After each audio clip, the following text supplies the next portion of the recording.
Okay, and now we're live. Sorry about that, had a bit of a hiccup. Let's get started.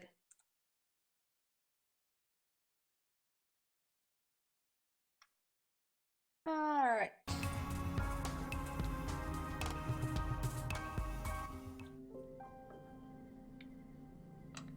Oh, we're super stressed out.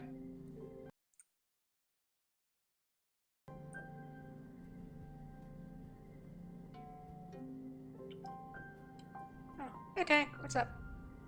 Spot Tang sitting by a large boulder. She's eating a pressed soy bar rash with determination, alternating bites with huge cups of water to wash it down. What's she doing?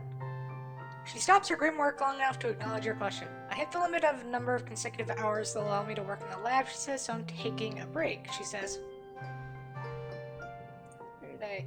That's what I said, Tang replies. They think they can boss me around because I'm younger. I'm smarter than any two of them combined. Ugh, Tang groans, rubbing her bloodshot eyes. I just want to work, you know. It's so frustrating to be deep in the zone and feeling like I'm just on the precipice of discovery. And then someone tells me that apparently my genius is taking too long. I want them to treat me like I belong there, the way Dr. Instance does. She actually respects me. They're just jealous she likes me more. Tang slides off the boulder, and you see the color bleed from her face, and she stumbles into you, nearly crumpling to the ground. Oh, she grits out, leaning over while the dizziness passes. I thought the Hey, Seth! I thought the nutritional uptake of the bar would be quicker than a real meal, especially after taking into account the time required to walk to the cafeteria. She trails off, realizing she's clutching your jacket, and pushes you away. My apologies, she says, brushing herself off. I am regrettably, it seems, only human. Tang scrubs her face, her hands over her face. Ugh, sometimes it feels like I'm a prisoner in my own body. Like I can feel myself trapped in it. This stinking, sweating bag of meat and bad impulses, stuck with the burden of keeping it alive every day for the rest of my life, and her voice breaks. Tang scowls and wipes her. Reflexive lacrimation is an evolutionary response to emotional and physical stress, she snaps. In other words, no, I'm not crying. It's just the resentment for my physical form. It reminds me of when I was little and instant used to gene tech to give me this body. The right body. Only this body's wrong too, she adds quietly. It's right in a lot of ways, but it's still imperfect. It's still human. If I were an AI, everything would be more simple. I could just do my work, I could just do what I'm good at, no messy biological functions, no emotions, just clear, beautiful purpose. I hate this, Tang sniffles. I hate feeling like this. Always here to listen. Tangent manages a watery smile as she wipes her eyes. Thanks, she says. I apologize for being all wet on you. It won't happen again. She wipes her eyes, straightens her jacket, and then takes a deep breath and holds it for 10 seconds. Her eyes closed. By the time she opens them again, she looks ready to go back to work as if nothing happened. You admire Tangent's determination, but sometimes you think it might come at a price. Oh, poor Tangent. Alright. Didn't really do anything this month, so... Oh, have I given Nem her cake? I have not. Here's a cake. Oh, I can actually just give her this. Here you go. Here's an egg. You and Nem are playing in the garrison. Watch out, Annie. You can stay behind the fences. It's anonymity. Oh. How about Nem? Yep. There we go. Bye, Nem. Adavan is just giving her her nickname. Oh, flower. What's my friendship with Cal? Speaking up our friendship with Cal. Hey, I found something for you. Here's a fruit. Hey, here's something for you. Here's a flower. Or, actually take a crystal. Hey, Tammy, here's something for you. Here's a flower.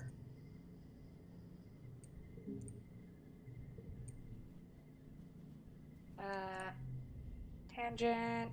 How's our friendship with Tangent, actually? 62? Do you actually have... Nah, nothing I really want to give away right now. And this is over there being this. So let us go relax in here. Relax in the park. Solana, your mom's voice. You and Pinkie Pie pause in your tracks, the rookie. Your mom's voice rings. You and Pinkie Pie, I forgot I named her that, pause in your tracks, and the Ricky slithers away and hides under a bush. Your mom thunders down the path. Where is the little pink bastard? She hollers, waving around gardening trowel. They ate my begonias. Your mom's been nurturing a couple pots of begonias, beautiful flowering bushes with little blooms. Like most plants from Earth, they're exceedingly precious. Once the seed bank is used up, the only way to make more is to successfully propagate them from.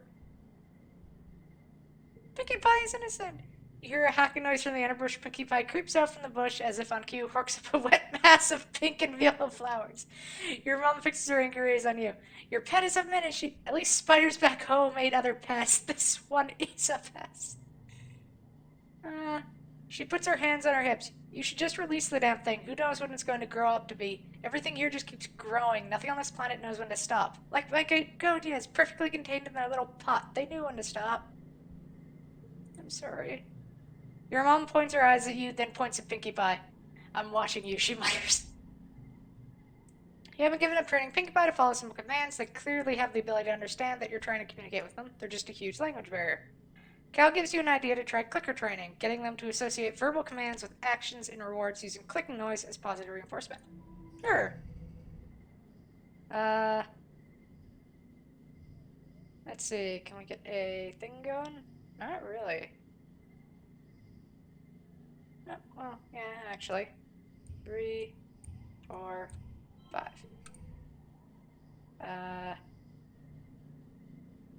No. Might as well throw it down all the way.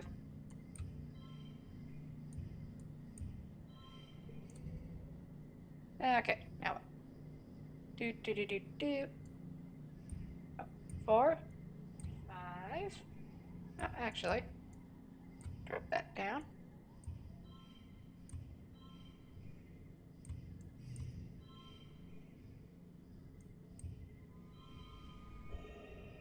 There we go.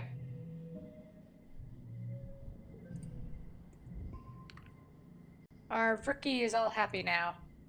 So, Celeste, you use the clicking as a shared language, and Pinkie Pie quickly responds to your commands. By the end of the afternoon, you're getting pretty reliable results from both stay and follow. This is great. Vriki must be more intelligent than people give them credit for. Maybe Vriki will be the species that evolves to be codependent with humans, like dolls evolved from wolves. We'll drop that. It's Vertimalia! Hell no! Participation for joiners. Check our memories. What have we got? We've got the talent show twice. The science fair twice. We haven't done the bot pentathlon, but we're not really aiming for that, but wouldn't be bad to have a higher one. And plus we get friendship with Nem and Cal. You, Cal, and Nem excitedly climbing, swing. Thumb wrestling. Last 30 seconds it gets calm or get a time penalty. Nem's face falls. No fair, she exclaims. Calm's the ship-wide thumb wrestling champion. He talks about it all the time. He's the worst. Calm just shrugs and blows his whistle for you to get into position.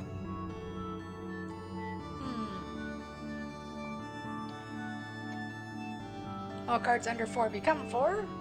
We'll probably save that. 4, 4, 4. Oh, I should have traded up right there, Ricky. And I don't think I can do that in the middle of a challenge.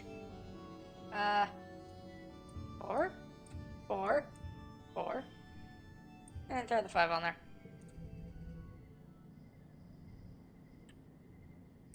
Do.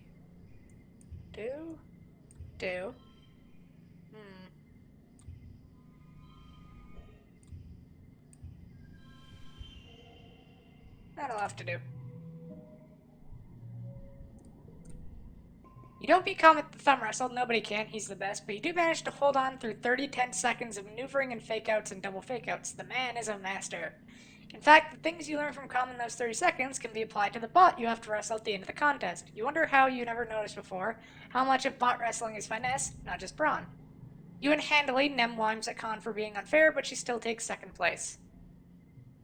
After the festivities, the whole colony takes a few days off for a break. Nem and Com organize a giant sports ball tournament, and Anne sets up a food stall serving sweet potato juice slushies and spiral cut potatoes on skewers. The party just keeps going. It's great. Sounds like it would be fun. Alright. What do we want to upgrade? Wrong button.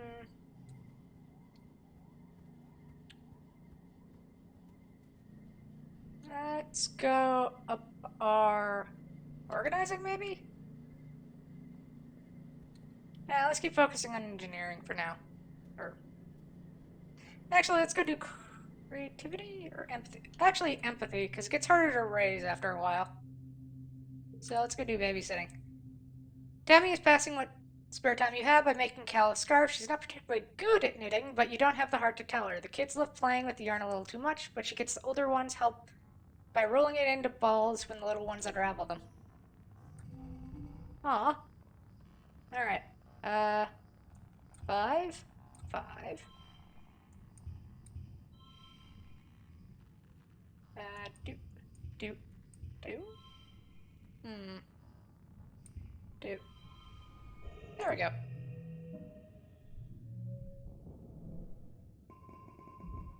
Choose from 3 cards when relaxing. Creativity, kudos. Late task, let's go give Cal his birthday present.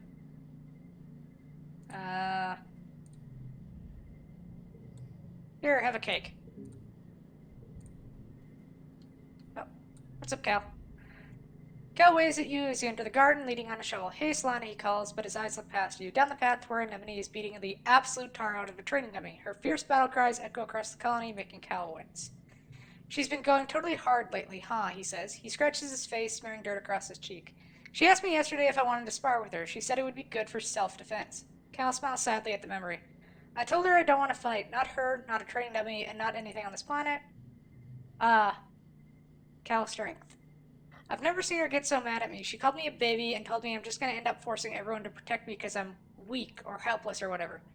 He seems upset and stabs the ground a few times with the shovel. I just don't think it's right to fight anyone, especially the Xenos. They were here first, he says. What do you think? Sometimes you don't have a choice.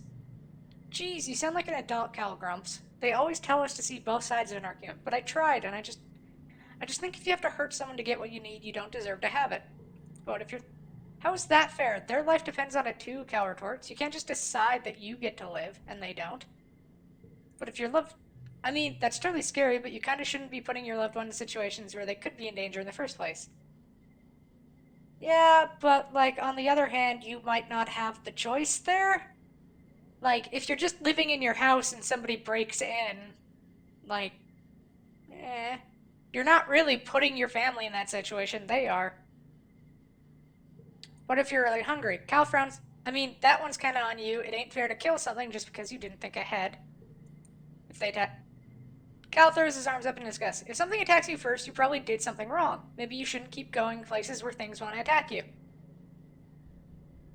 Honestly, I can see his point. Like, I understand pacifism, and to be fair, we're arguing this from the point of view of somewhat of an adult, I want to say. And he's, what, 14?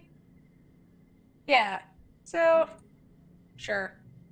Alex, his eyes goes back to Nam. She stops sparring with the training dummy and is looking up at the gardens as she has a drink.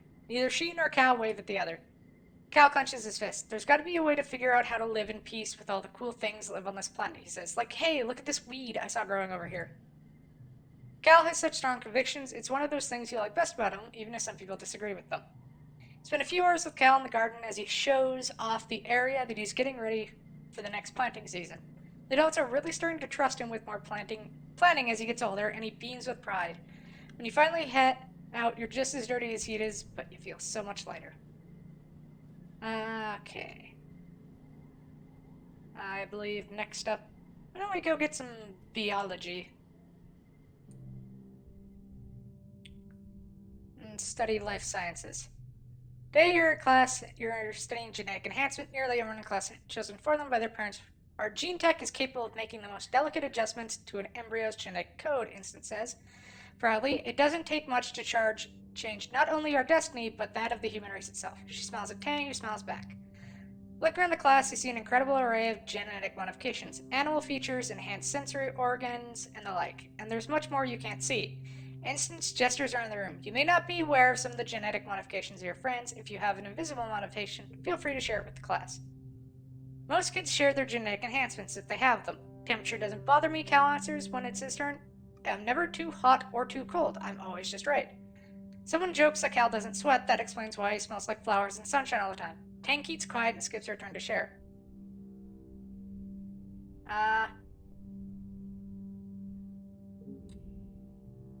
You're sitting close enough to Tang that it's easy to lean over and tell her she doesn't have to be ashamed. She rolls her eyes. I don't care who knows, she scoffs. I just don't want to make anyone jealous. I sleep half as much as a regular person. It's unbelievable how much of their lives people waste being unconscious. Sad, really. Oh, ugh, no it's not. That's just how I am. Quit being weird, Solana. Aw. But like, sleep is really important for, like, people. Don't forget to sleep.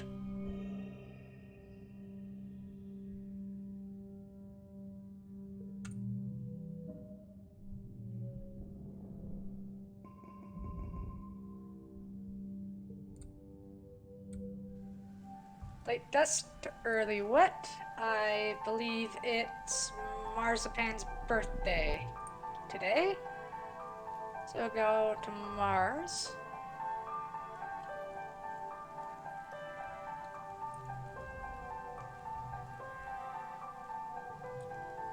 And give her that. Oh.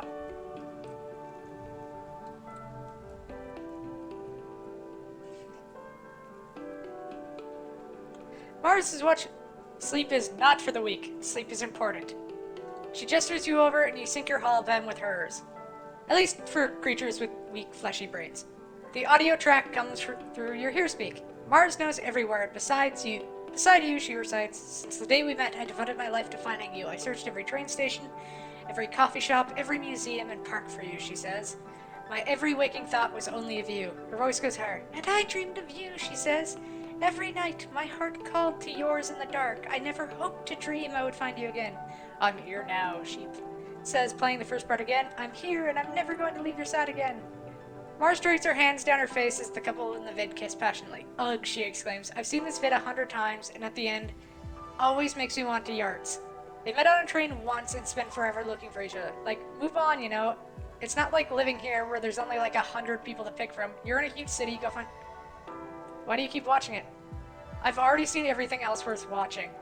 Or you can pro-dash... Okay, fine. I do like the city parts, like it's post-real to imagine. Cities so big you could get lost in them.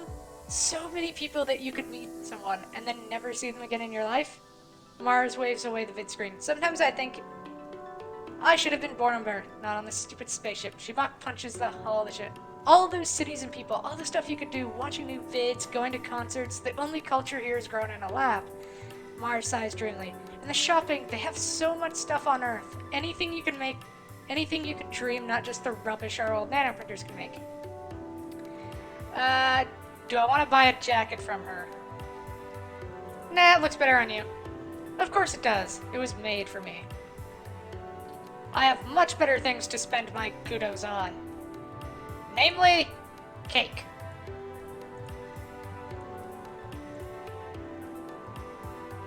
Mostly cake. Hey,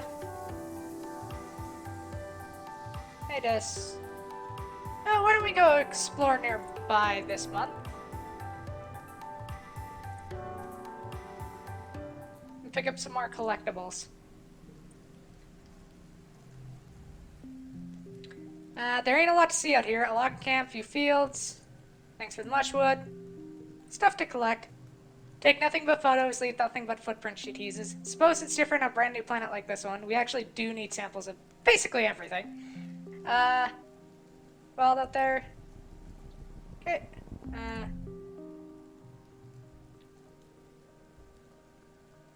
Just relax. Yeah.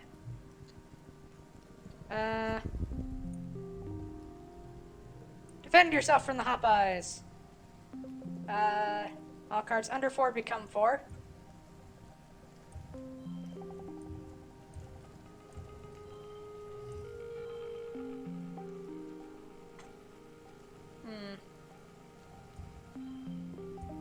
Don't drop that, then drop these two. There we go. That works better. Now we can drop this.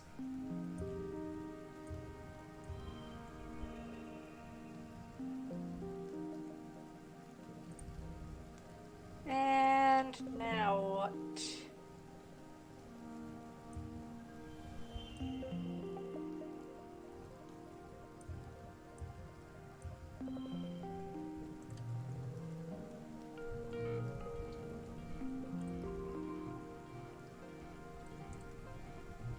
Alright.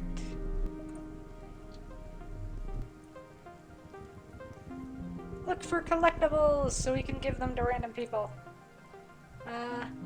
Peek inside that hole. Looks dark. Look closer.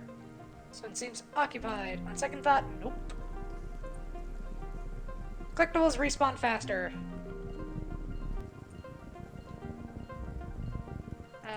Sure, let's go through. We need more bravery? Sure, let's get more bravery.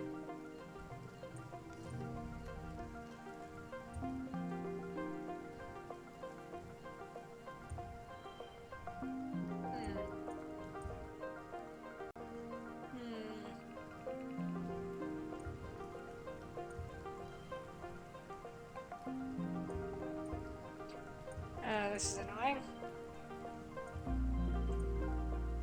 There we go.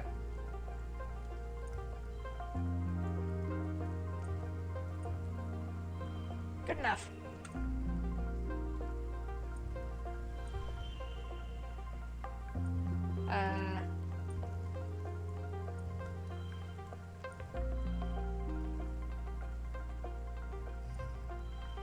That works better.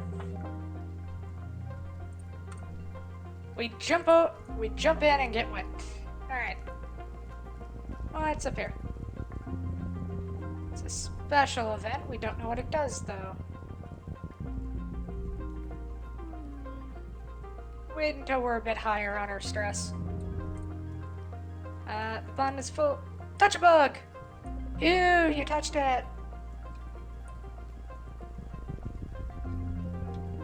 I cannot stand bugs in real life.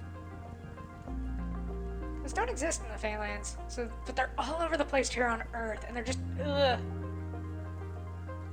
Ugh. Bugs.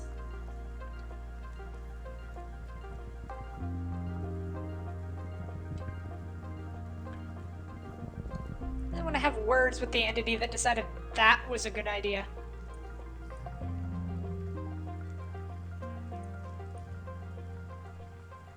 Like, you know what this world needs? A bunch of just really creepy exoskeleton things that just... Ugh.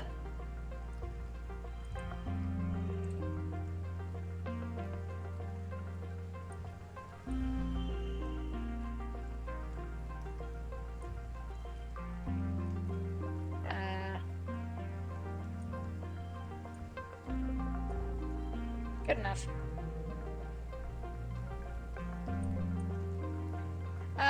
Noise starts up again. Spooky. Well, and oh, there we go. Be as quiet as possible.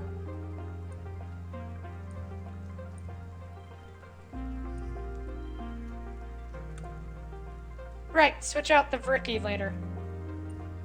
+1 to the card next to it. 5, 4, 6. Oh.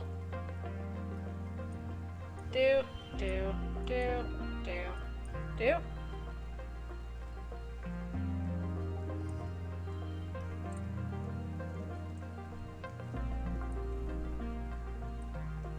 It's so majestic the way it pees. So majestic that we lose stress from it. Anything else I can harvest up here? Another log. It's not really coming to play until we see the good boy. Which I think is going to be happening at the end of this year. Or rather, somewhere in the beginning of next year. Alright, switch, before I forget, switch out Vricky 1 for Vricky 2.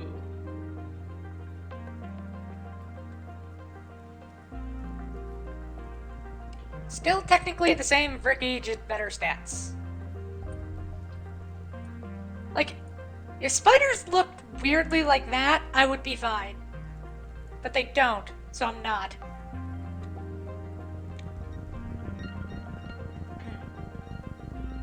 Off we go. You spot the most spectacular flower you've ever seen, and it's nearly 1 meter wide, all beautiful pink and glittering rainbow hues, like powdery oil slick. When the wind whistles in it, the shimmer is breathtaking. You need to have it for your mother's garden. The thrill of destroying something beautiful.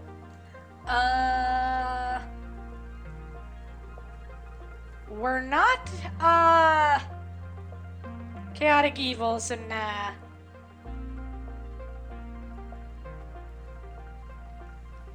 Card left becomes 3. Well, our animals is high enough that we get this, and it does give us a card, so why not? Smart, you resist the flowers lower. Keep exploring? Yeah. Oh. Got that.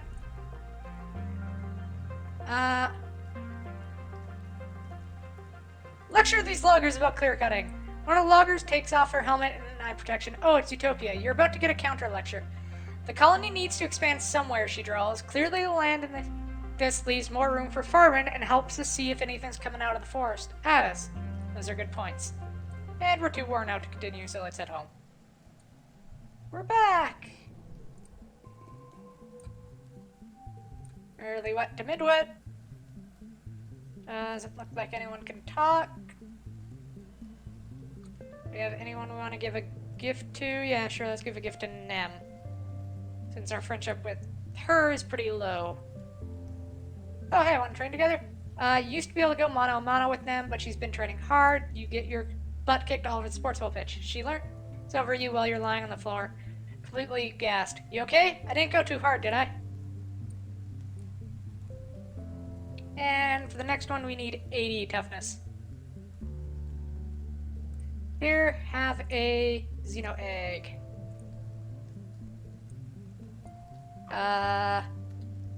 Cal? Oh! Fun nature fact. Usually overheard children learning how to count by studying hopeyes. Hopeyes have 1 foot and 2 tail forks and 3 stomachs and 4 eyes. And if you see 5 of them together, that's lucky, Cal laughs, finishing the mnemonic for you. Wait, how did they find out the hopeyes have 3 stomachs? I don't want to know.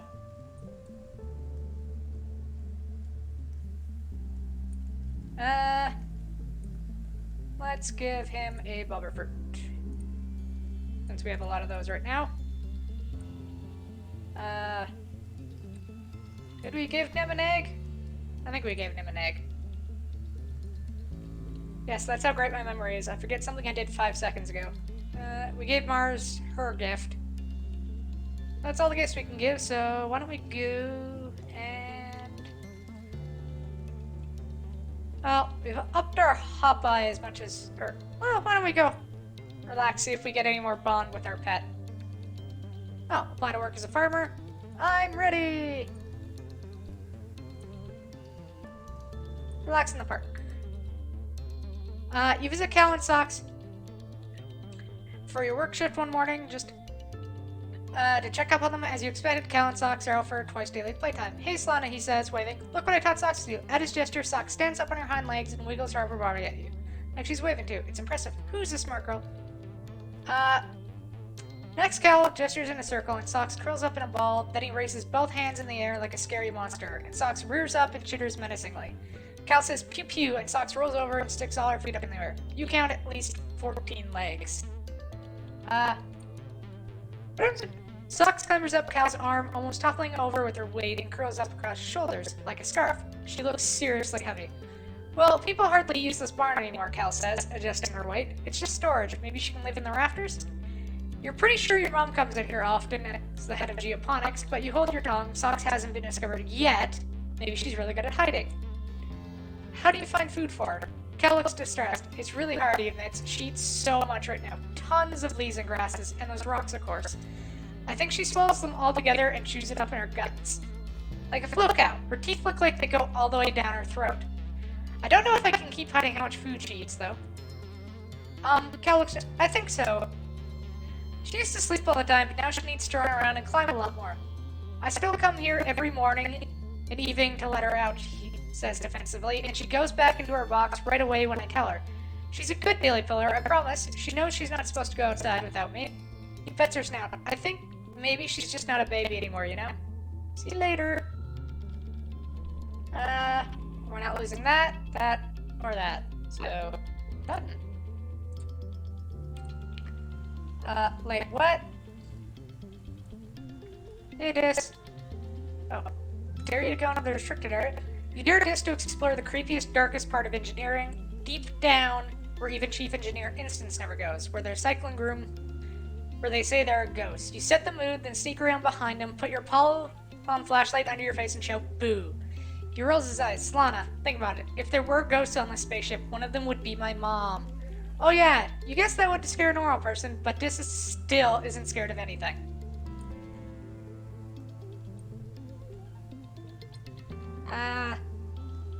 You're having a medicinal plant. Oh.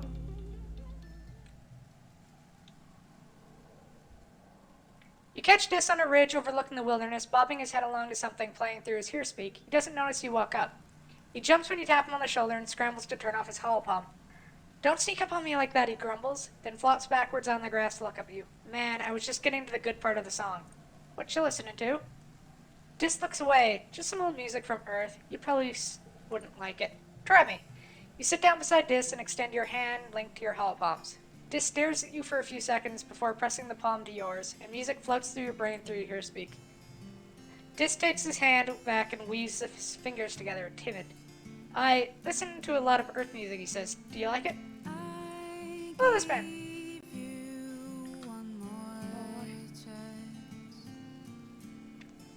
Dis cracks a small smile, relieved. Good, he says. It's my favorite right now. I always listen to the same album on repeat. It's comfort music. I really like her voice. He stares into his lap. Sometimes I feel like the lyrics are about me, he admits. They're just so deep. Like my soul really gets this kind of music. But don't tell anyone, okay? It makes me feel better, thinking that someone knows my pain. Even if it's just a dead Earth woman. Sounds deep, man. Dis nods and closes his eyes. Yeah, he replies. I have a lot of time to think, not like everyone else here.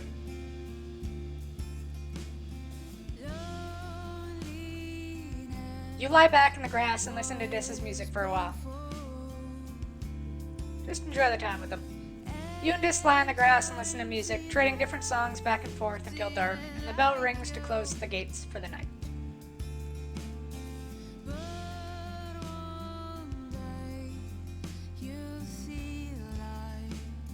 Oh, this is a really nice song for something that's about to happen. It's going to be horrible.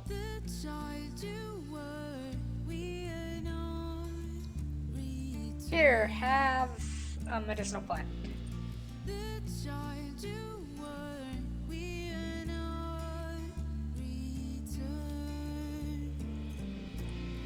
And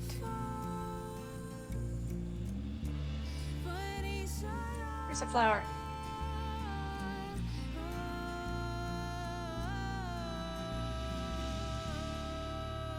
Well,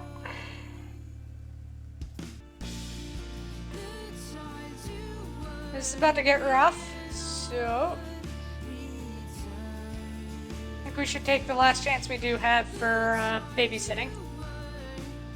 You and Tammy are taking care of the kids out for a field trip to the garden so they can see where the food comes from. Cal meets you there to act as a tour guide. Everything is going fine until a fight breaks out between two of the children. Someone took something from someone else, or perhaps they just wanted it, and there was maybe a push that was actually an accidental bump, but could have been a push, and the whole group splits into incomprehensible warring factions. You're not sure, it's a bit chaotic, there's a lot of yelling. Kids know, Tammy exclaims, looking overwhelmed. Stop fighting. Oh no, please don't hit each other. Don't worry, I have a first aid kit. Does anyone need first aid? In the confusion, a rogue group of kids breaks away and disappears into the corn. Another group is throwing rocks. Tammy looks like she's about to cry. Cal waves his hands with an easy smile. Don't worry about it, he says. It's just some dirt and rocks, and don't worry about the runaways. They aren't going anywhere. There's fences around this whole place. He picks up the two fighters around the stomach and holds one under each arm while they flail and kick. Hey, you two, we use our words in this colony. You gotta talk it out before you start hitting each other. Tammy wrings her hands, but Cal, it's dangerous. They could get through the gate, or they could get lost and scared. They could fall down and hurt themselves and farm equipment.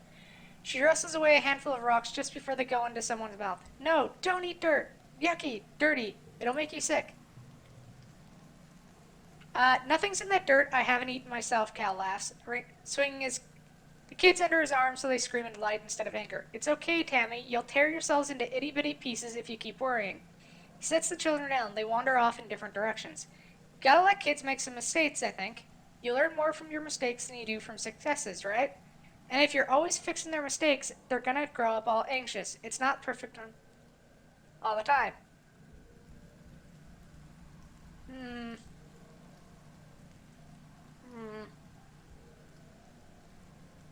I get Tammy wanting to take care and make everything right, but I also get Cal and kids need the freedom to learn. I really wish there's a third option that say you both make good points. But if I had to guess, agreeing with Tammy ups her confidence. Whereas agreeing with Cal will probably drop her confidence.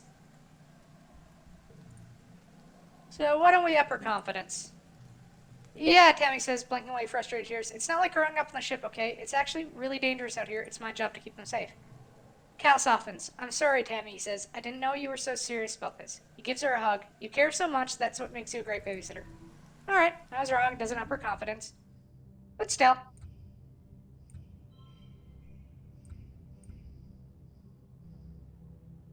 So let's go 4, 4, 5.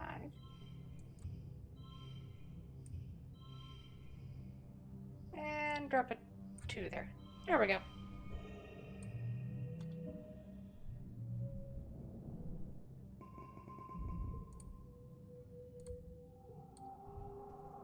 And so it begins.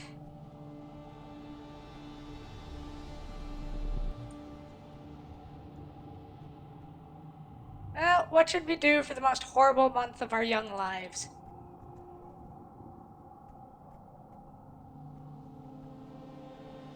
Why don't we up our creativity?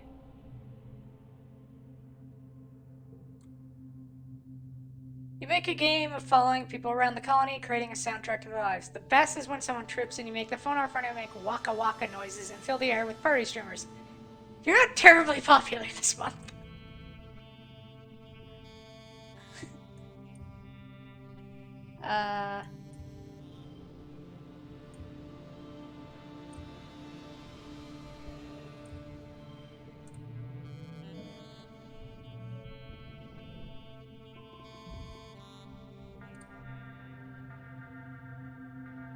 Oh boy. The roar wakes you, it would wake the dead. It shakes the walls, rumbles through the ship's hull, and makes your heart skip a beat. You're paralyzed by a sudden clench of fear in your gut. Though your porthole window you hear metal screeching and people shouting, then another roar, guttural and rumbling like the sound of a mountain collapsing. Something enormous is out there. Oh, Seth, I don't think you were here for this last time. Let's go outside and see our friend. You don't know what gives you the courage, but you run out to the fields to face the horrible creature face to face.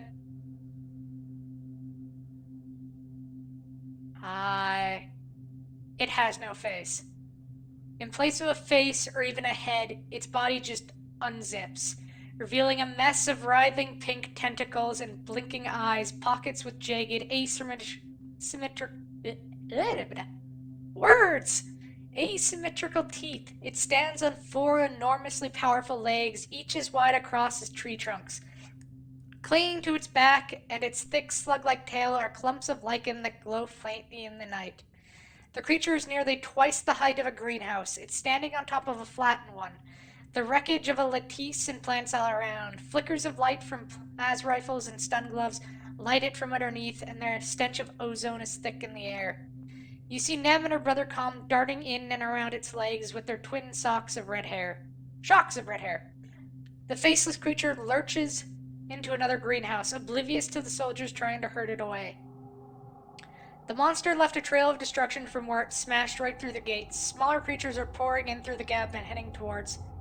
They're headed straight to command. You watch helplessly as the hordes of animals storm command, sneaking through torn away panels and smashing through windows. It's too away to hear the screams, but Governor Utcott inside. You have to do something. Um...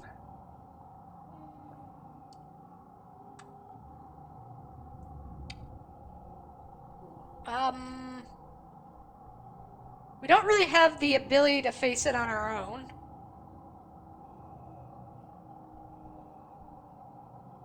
I think we helped Nem and Calm last time and that ended pretty bad, so why don't we try saving Governor Utcott? Smaller creatures are making a beeline for command, slipping into the heart of the colony while the defense squad is distracted. The line of slinking, many-legged beasts pass by much easier targets, moving with eerie, almost tactical purpose. Whatever's happening, you have to stop them. The scene in command is chaos. The blast doors that would have protected the bridge from depressurization in space are held open by a mound of corpses, both human and animal, and inside you hear Governor Utcott screaming for someone to help her. Let's try and help Utcott.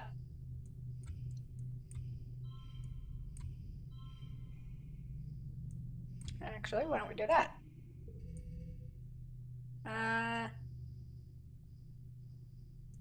6, 6, 5, 3. Value is wild. 3, 5.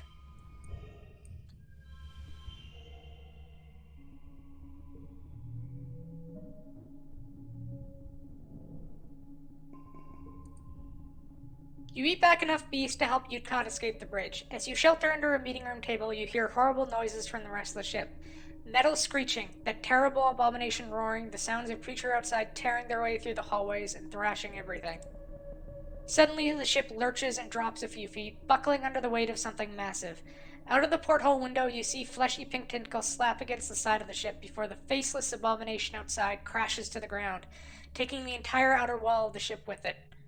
Utcott sobs quietly into her hands in the sudden silence. You wait for a long time until Congruence gives you the all clear. The council calls an all-colony meeting to face the aftermath of the attack. In the oppressive gloom of glow, you gather near engineering with the other survivors. It's one of the few buildings still standing. The corpse of the Faceless still sits in the caved-in wreckage of the Stratospheric, spilling its flaccid pink tentacles from its horrible zipper-toothed maw. It's already beginning to stink. At least the governor survived. Governor Utcott takes the stage and thanks you personally for rescuing her during the attack. Because of your bravery, the colony still has its leader. She also acknowledges the bravery of the defense squad, citing the heroism and finally taking down the Faceless. If only you hadn't gotten away from them and stampeded right into the Stratospheric. At least they stopped it before it got into engineering, as it would have activated the reactor and left a crater the size of an asteroid impact. Geoponics is gone, the greenhouse is destroyed, and fields trampled. After a year of suffering, starving, and only barely scraping by, you're not just back where you started, it's even worse. The entire front half of the Stratospheric has been destroyed. The living quarters, the canteen, the garrison, the lounge, even the creche. It's all gone. It's only by some stroke of luck that people hiding in the creche weren't all killed. Governor Utcott solemnly reads the names of those who lost their lives. Too many. You all stand for a moment of silence. You feel the weight of loss like a blow to your chest. Nem and her family cry out when her brother Calm's name is called, and their quiet sobbing continues through the silence.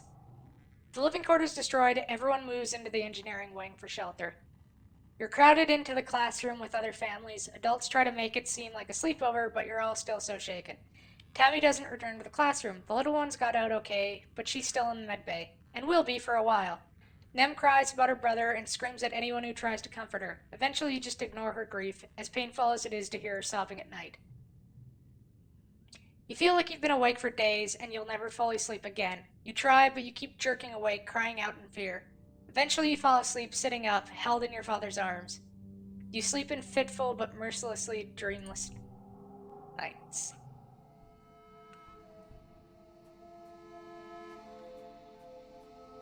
Ha.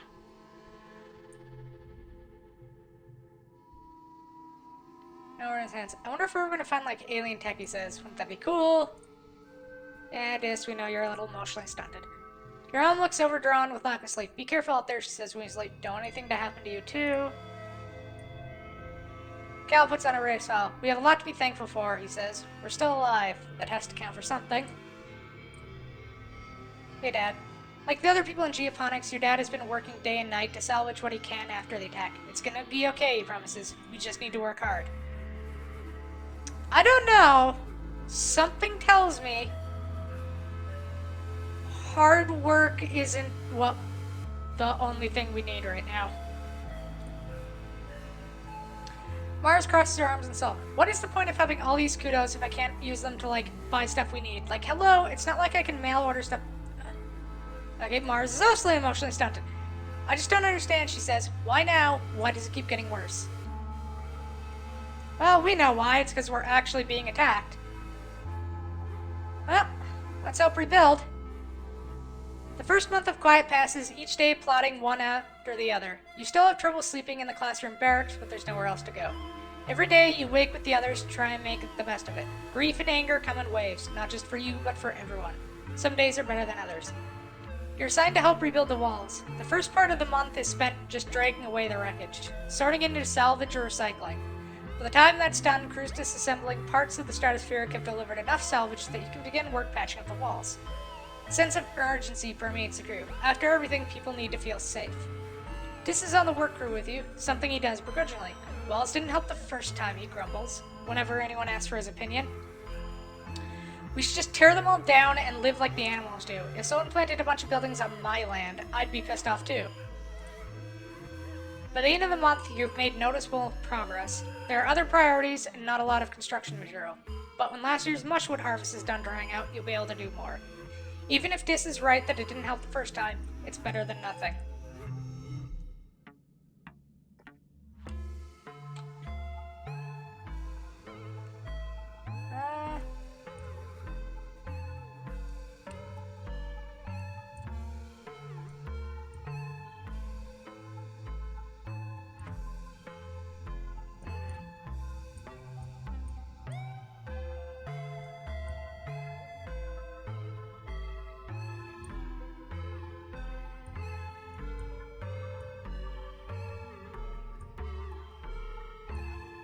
There we go.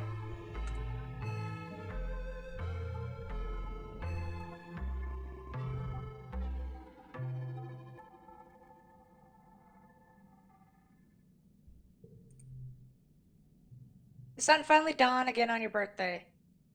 You wake up early and climb to the top of engineering to watch the first sun's watery rays. If you've been having trouble sleeping like most people, it's hard to find rest. Close your eyes, you shake your head to clear the memories.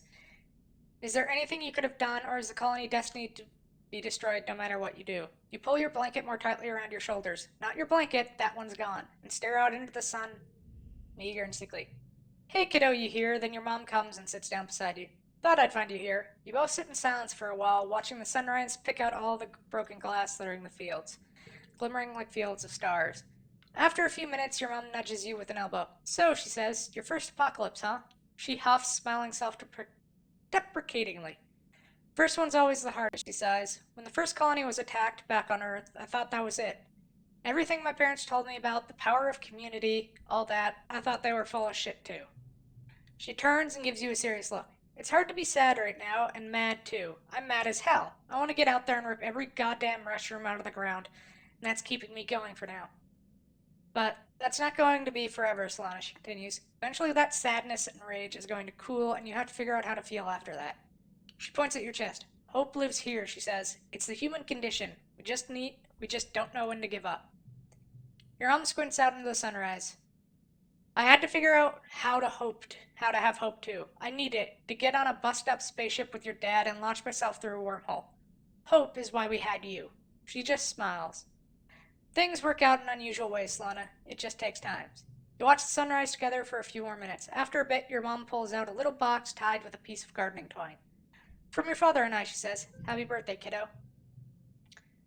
You know what it is before you open it. Your old medallion, the one your dad made, with the sun on it to represent Earth, was broken during the attack. In all the chaos, you didn't even notice, but your parents did and made you a new one. It's just like you remembered. A similar design with a wormhole this time to represent Rotumna. You thank her and squint out at the swirling wormhole, still barely visible in the brightening sky. It's so massive and awe-inspiring this time of year, but it always seems to herald disaster. You're happy to watch it fade away into the daylight. Your mom lets out a dark chuckle and slaps you on the back. What a birthday. Here's to another one, right? You both head back downstairs to the wreckage of the canteen, where they put up the temporary roofing with whatever tarps and scraps can be found. The colony nanoprinters, the few that still run, have been working day and night to replace the necessities of life, but larger construction projects are going to take some time.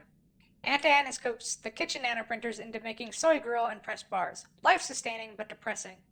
You and the other colonists eat your breakfast in stony silence as you mentally prepare for the day. Governor Yukot looks more frail than you've ever seen her, but her eyes remain determined. Last week, they held a mass funeral for everyone who died. There's talk of turning the Stratospheric's destroyed front half into a memorial shrine, after everything useful has been salvaged. There's still so much to do.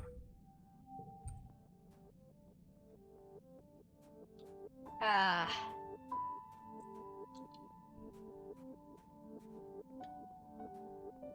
don't know why I'm running around. There's really nothing to do for a while. But look at all the horrible shit that's happened. Well, let's help rebuild again. You're assigned to help out in geoponics. The agriculturalists have been hard at work trying to salvage what they can of the ruined fields and the destroyed greenhouses. But there's still a lot of work to be done. Your mom is in fine form in her role as chief cultivator. She's never admit it, but she's managing a crisis is what she's made for. Cal's working in geoponics too, of course. He smiles when he sees you. Hey, Slana, there's a lot of stuff to do. What do you want to help work on?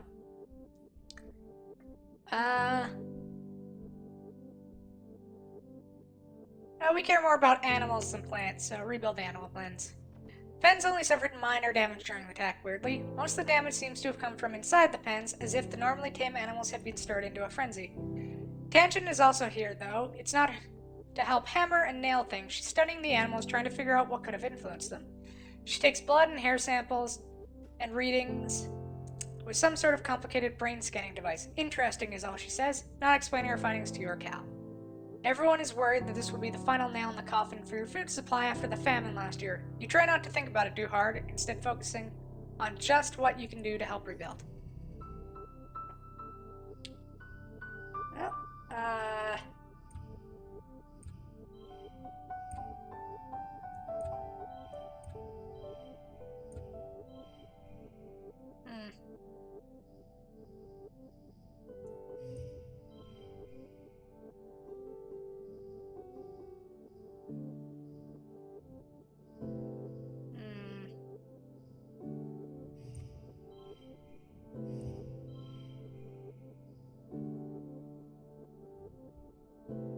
Good enough. Push through.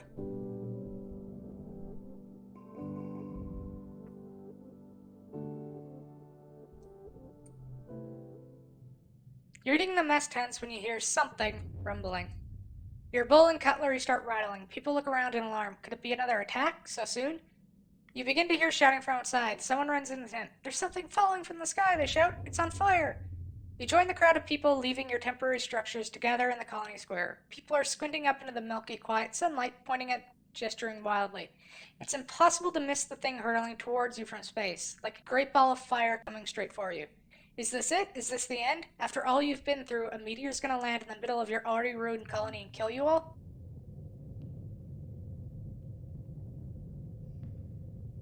Mars grabs your shoulder. It's another ship, she exclaims. Look, look, it's another spaceship from Earth. Excitement ripples through the crowd. Could it be? You stare up, unbelieving at the rapidly approaching ship. The flames of entry into the atmosphere dissipate, but the thick column of greasy black smoke trails behind it. Soon you can hear the whistle of it ripping through the atmosphere at terminal velocity. That is not a controlled descent. It's an enormous ship coming at you way too fast. The ship's reverse thrusters fire, trying to slow it down. Yeah, everyone's got to take cover. The end of this song and dance goes, it's the Helios.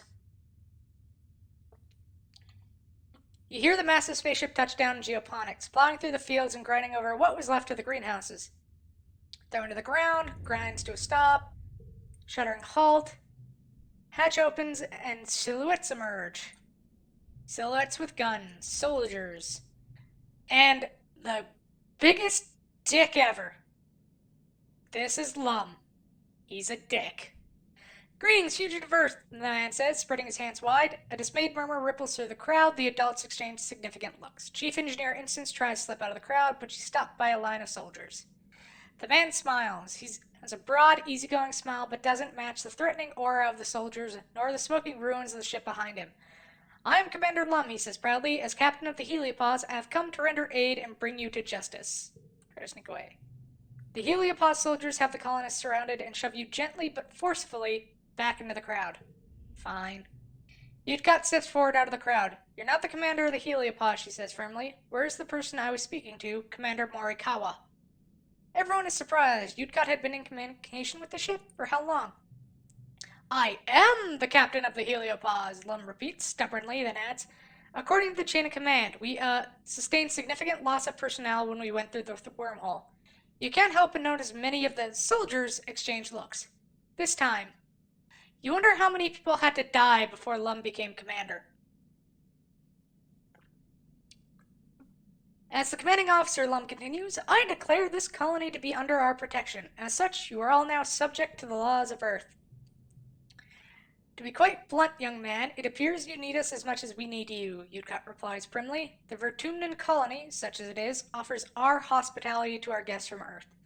Lum opens his mouth, but Yutkat cuts him off. Now, there's no need for this posturing. Whatever the purpose of your mission here, you'll soon learn that on this side of the wormhole, we are all human. Right now, we need each other more than we need mandates from Earth. Yutkat turns to the assembled colonists. Effective immediately, I will be stepping down as governor and turning leadership of the council to Lum of the Heliopause, she says. She smiles genially at him. I hope that will satisfy your craving for justice, at least while we get our feet under us. Judging from the number of guns on display, you don't think you have a choice in this. It's a good thing the colony is in such pathetic shape right now, your mom mutters under her breath. If they thought we were a threat, they'd probably just have shot us. Your dad squeezes your shoulders and tells her to be quiet. No one knows how to react. A new governor from Earth, nearly 100 new colonists, most of them trained soldiers. What does this mean for the colony?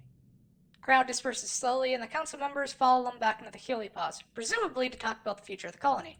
You hope?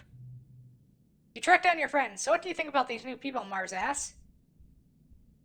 They're just gonna boss us around. Tangent nods. They don't live here, they don't know what it's like, they're just gonna swoop in and act like they're better than us? Do you see what they were doing to Instance? The entire colony, now twice as many of you, sets to work on salvaging the wreckage of the Heliopause, tearing it down and combining it with the Stratosphere's remaining engine section. Spirits are high, though. These new colonists from Heliopause aren't like any people you've ever met before. With their uniforms and weapons, they're more like an invading force than a rescue. You aren't sure what this means for the colony or for your future.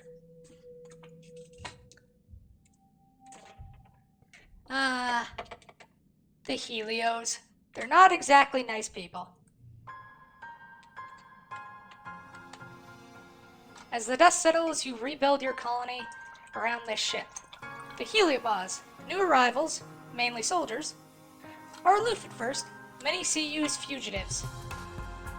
Together you build new walls, living quarters, greenhouses, a new colony. The Stratos Engineering Wing is the only reminder of your old colony. The Heliopause brought enough rations for another 5 years, as well as rich seed bank and working hydroponics. They also have more guns and explosives than you've ever seen in your life. Even the ship has guns. A full stomach, a roof over your heads, and the promise of safety convinces most Strato colonists to accept the Helios. In turn, the Helios decide that you criminals pose little threat. A grudging peace is brokered between the two groups. You decide they aren't so different, really. They're even Helio children, born among the stars just like you. After a month of hard work, you and your parents move into new quarters. Minus under stress, 5 calling defense, rush outside to greet the day. And the new colony. Grab mushwood.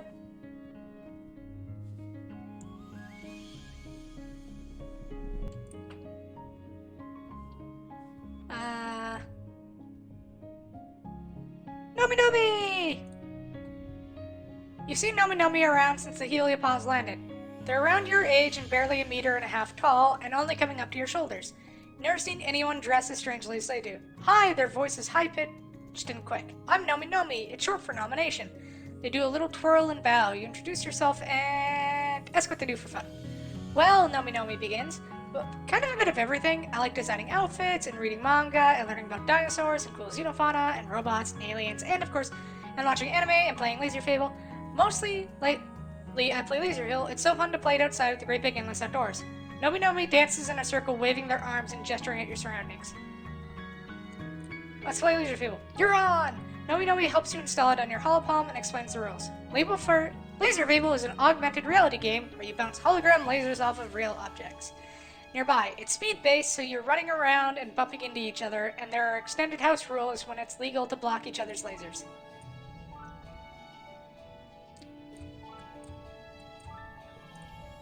Do.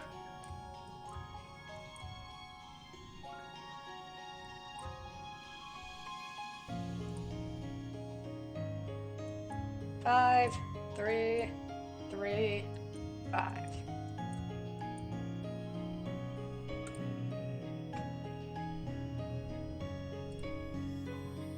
Right on, friendo! Nomi gives you a little high five with a couple of quick flicks of their gauntlet, gives you kudos for winning. They explain how they always play Laser Fable with the kids from Haley's here, except they mostly don't want to play anymore. They say they're too old for it. They just want to be soldiers now. Except Rex, he's still cool. Okay, I have a present for Nomi. I have this.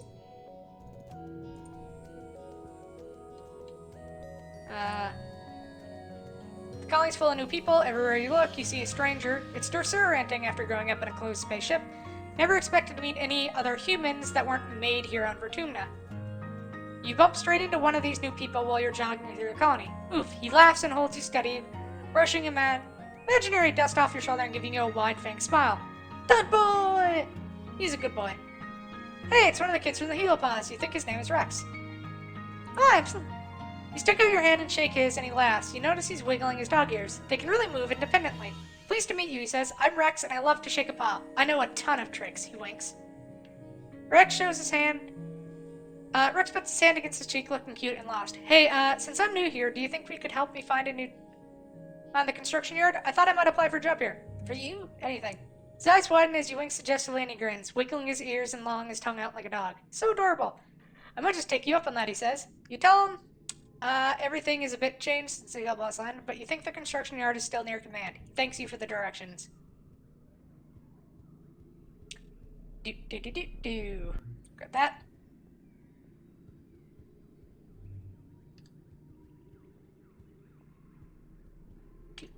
Hey, Dad.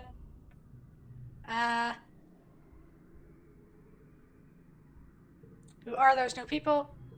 Or hurt us? Yeah, I am not too young. Yeah, they're not gonna tell us.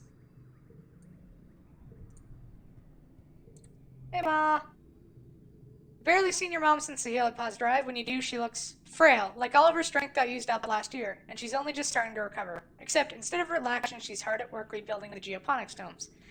It must be hard for her to shake the fear it might happen again. Being able to load your tray full of food in the canteen is still a luxury you don't take for granted. Sometimes you make a triffin for your mom, so she doesn't miss lunch. Hey, Solana, she says, smiling as you approach. Is that lunch? I've been smelling the caramelized onions all morning. I can't wait. You deliver the triffin into grateful hands, and she cracks its lid and takes a big inhale. She smiles. You know, people used to give thanks for meals back on Earth. I think I can understand why. I'm just thankful you're here. She reaches over and ruffles your hair. You're a good kid, Solana, she says. She looks at you a second, weighing whether to continue. I know we don't talk about it, but I know how hard you busted your butt back then, making sure the colony didn't starve. When you're fighting for your life, that's when you know the true measure of a person, she continues solemnly. I wish you didn't have to be tested at such a young age, but you really showed what you're made of. I'm so proud of you, kiddo. Aww. Got the egg. Oh, we should go get our hug from... Yeah, hugs! And give him a stick. Here we go. Woo! Rick howls with happiness as he takes the mushroom from you. You remember my birthday and brought me the perfect stick from my collection. Do we remember everybody's birthday? Nomi's is mid-dust, yep. And the biggest asshole in the world. Hello, asshole. I'm into science. Is that right, he says. Nice to meet you. You're doing just fine before... I bet I could take you. Hey, Solana. Yeah, here, have an egg. Thanks, Solana. This is Gun's favorite.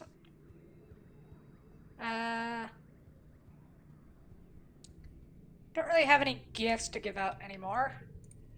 We're kind of lost on them.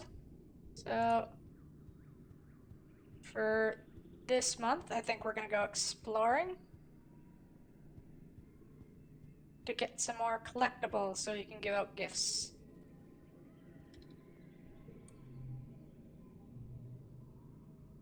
We shall go survey the plains. Nomi Nomi! When you appear for surveying duty, Nomi Nomi is here. It's their first day as a surveyor. They smile widely when they see you, smiling exuberantly. Oh, you do know each other already, Utopia says, looking between you two? That'll make this easier. Solana, I'd like you to keep an eye on Nomi while you're out there. Utopia continues. I'm going to assign you the same regions for the next little while. Just make sure they don't wander into a snap ladder's nest or something. Okay? Nomi cheers and gives you a high five. As Utopia explains to Nomi Nomi and some of the other new Helio survivors about the surveying tools, Nomi starts to get bored and wanders led away from the group. You see it happening, but are powerless to stop them from tripping and nearly landing in a nest of Hopeye eggs. They're about to crash into the delicate spun glass cocoon when Utopia materializes, as if out of nowhere, and scruffs them by the back of the collar. Nomi, pay attention. Nomi giggles like they don't even realize the danger of being stampeded by the upset Hopeyes beginning to gather around. Utopia ushers them back to the group before they can get trampily. Nomi asks a million questions about the eggs. Are they edible? Do they have hard shells or soft? What is the cocoon made of? How long until they hatch? Utopia sighs. Just get out of here, you two, she says, before the cute little varmints turn ugly. Oh yeah, this is about the ridge. Follow the sound. Oh, that's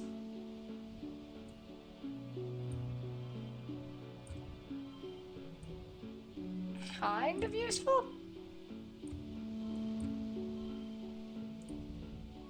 Not really, though.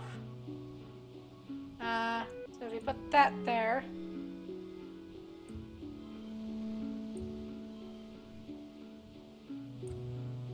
There we go, just barely.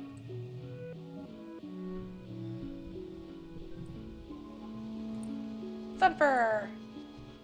Analyze the thumper. It's definitely not natural. On some parts of the thumper, you can see what might have been writing once carved deep into the not-quite rock. It must be thousands of years old, whatever part of it still works deep down to its core. It has a funny smell, too, like something fermented. Puffs of air come from vents deep. You also note that the animals here are a lot more aggressive than usual. Even the insects buzz more annoyingly overhead. Your scanners register higher levels of attack pheromones. Whatever's going here, the fauna don't like it either. Eventually, you head back to Sheer. Totally an alien civilization. Definitely aliens. Alright.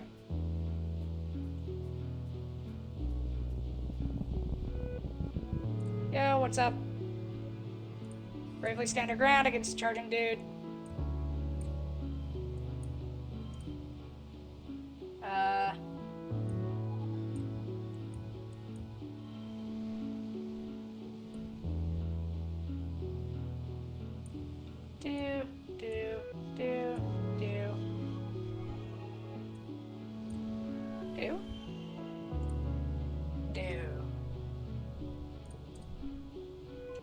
Past us! Yay! Oh, grab the mushwood. Don't scare them. I hope they won't hurt each other. Yeah, they're just dancing. Oh, we got the animals +2 thing. That means go to our gear. Oh, we had the sun medallion. Let's not blast our way through anything around here. Bravely approach the water.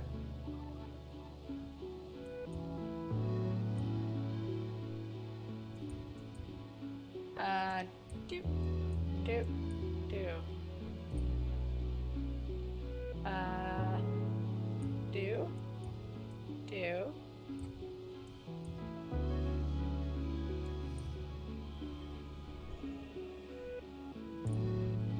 go. Do, do, do, do, do, do, do, do, do.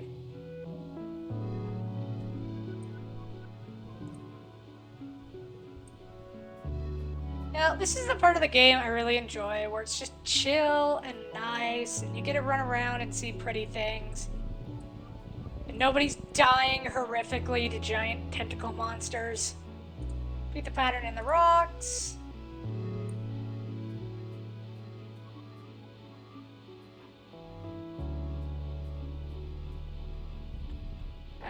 Grab the medicinal plant.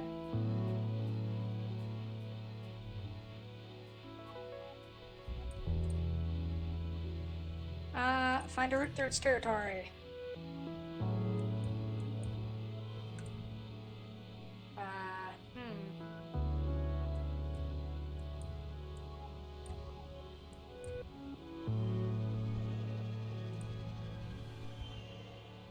I'll drop that there.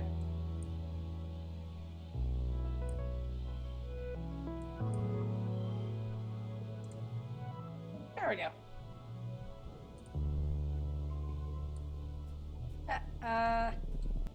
Bushwood. What does this do? Fair place to cross.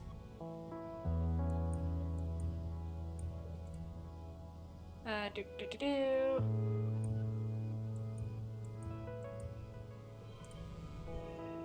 Do do do do.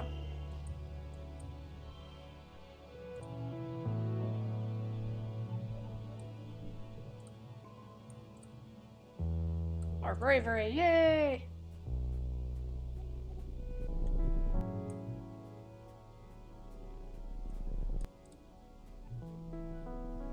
Looks like we're almost exhausted. Was hoping to get to Nomi Nomi's event this month, but guess not.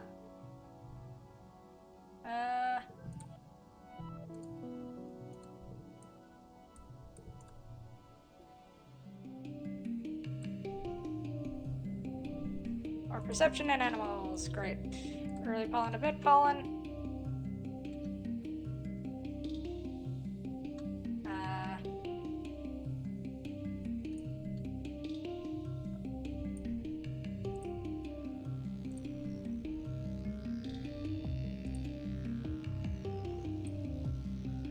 Oh, do we not get our free cake from Tammy this year? Aw.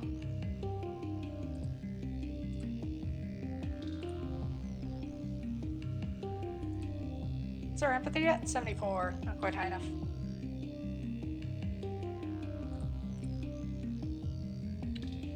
Well, let's relax in the lounge. Friendship with Tammy and Rex. Play pollen. Give a hand to Tammy. Oh, hi. Oh, wait. Sorry. You see Tammy stumbling down the path from the depot, struggling to carry a large wooden box. The box looks to be stuffed with rolls of paper and other craft detritus. Give her a hand. You jog over to one side. Oh, hi, Tammy chirps. Thank you. It's not heavy, just awkward, and together you carry it easily into the crush. Tammy sits the box down inside the lounge, smooths out her skirts. Goodness, she exclaims, there are more and more in this box every year. She reaches into the box and pulls out a floppy-headed puppet. Oh, kindness, they were always my favorite, Tammy says, stroking the long pink hair. Do you remember putting on gratitude date skits when we were kids? It's hard to forget. Once a year in the Stratospheric, all the adults would cook a big meal and talk about how grateful they were for things like the oxygen recycler working, and babies being born, and the kids would put on a puppet show about the beginning of the Vertumna project. All the puppets had allegorical names like kindness or courage or curiosity. Remember some years you could get a little creative with the details. You heard adults talk about how there used to be a similar feast day back on Earth, but whenever you're asked about it, all they'd say is, the way they do it now is way better for some reason. You nod, and Tammy smiles fondly as she puts out more puppets. Oh, here's Hope and Resilience too, and that's ironic. Resilience needs a little bit of love before she's ready for the stage. Tammy runs her fingers over Resilience's loose button eyes. I think Anemone was the very best Resilience, she says thoughtfully. Do you remember when she and Mars both wanted to play Resilience, so they drew straws and Anemone had to play Ingenuity?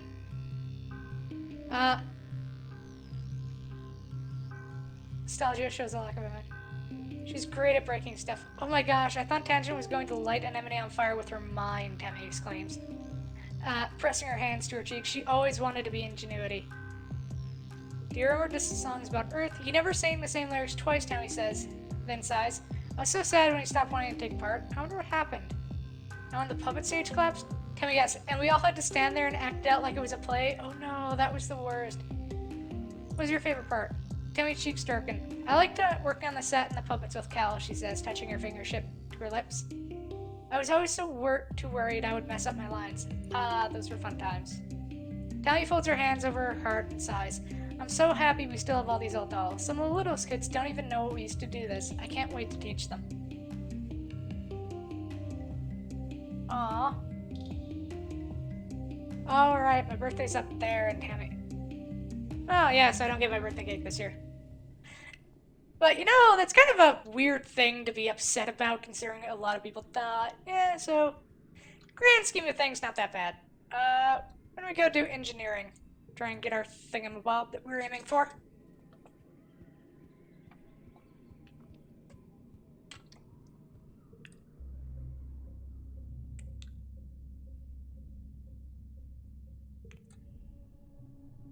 It's time for the end of term project. You partner with Tang and Nomi to come up with a project that uses everything you've learned about math, physics, computing, robotics, architecture, astronomy. I know, we should go down to the Helio engine room and see if we can Let's think of anything. Great idea. That's not a terrible idea, actually, Tang agrees slowly. We could do a comparison of the Helio's superior engine and talk about how Earth technology improved in the years between the stratospheric and the heliopositive Earth. Nomi nods excitedly and leads the way. No offense, but we also had like way better funding than you guys. Nomi explains. They head into the belly of the Helio. You know, like government funding, right? Like, not just dark web stuff, but actual factual space travel budget. People were so mad when you guys left. The world didn't believe the Strata would even make it off the planet, but when you did, everyone left behind got super competitive. So our technology is like so much better. You and Tring try not to roll your eyes as Nomi chatters away. You split up, take a look at the different components of the Helio engines. From the cooling systems to the nanocell reactors, to the complicated banks of computers that all house the Helio's much less powerful onboard AI. The Helio might be newer, but nothing beats congruence. You're leaning in to take a look at some of the faded warning signs about pacemakers when you hear Nomi yell, oh, no, guys, I think I'm ruined, help, I'm stuck! Help them. You and Tang rush over to where Nomi sprawled out and tangle cables wrapped around them like a nest of snake bugs. Nomi looks too terrified to move, and for good reason. Every time they do, more wires snap free of their connections and contribute to Nomi's growing distress. The panel behind them beeps in warning. Help me, Nomi pleads. I'm afraid to move. What if they turn off life support or something? It's delicate, stressful work, but together you and Tang manage to pull Nomi from the disaster. You look down at the jumbled, hopeless tangle with growing fear. You're going to have to rewire everything and hope you get it right. Fix that power array. Oh boy. 1, 2, 3. All cards under 4 become 4. That's actually kind of useful. So we might hang on to that. 5, 2, 3. There we go. So drop that.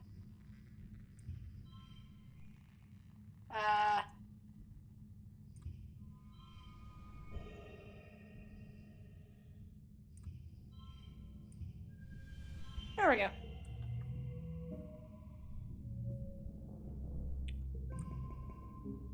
You all breathe a sigh of relief when all the cables are reconnected and everything stops beeping. I knew we could do it, Nomi says. And you know how it all works. You work together in your final... Oh, fixing the power array. You work together, which is a full schematic of how the Helio engines work. Now we contribute some intensely detailed drawings, and Tang makes sure everything is correct. You write up the comparison between the Helio and the less complicated Strato.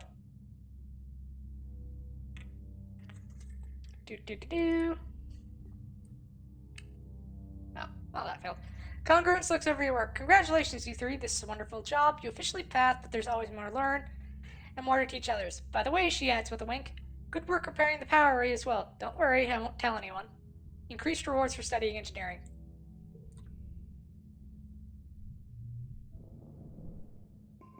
Oh, and we got our next engineering thing. Early dust. New. It's in the thing. Here. Happy birthday, have an egg.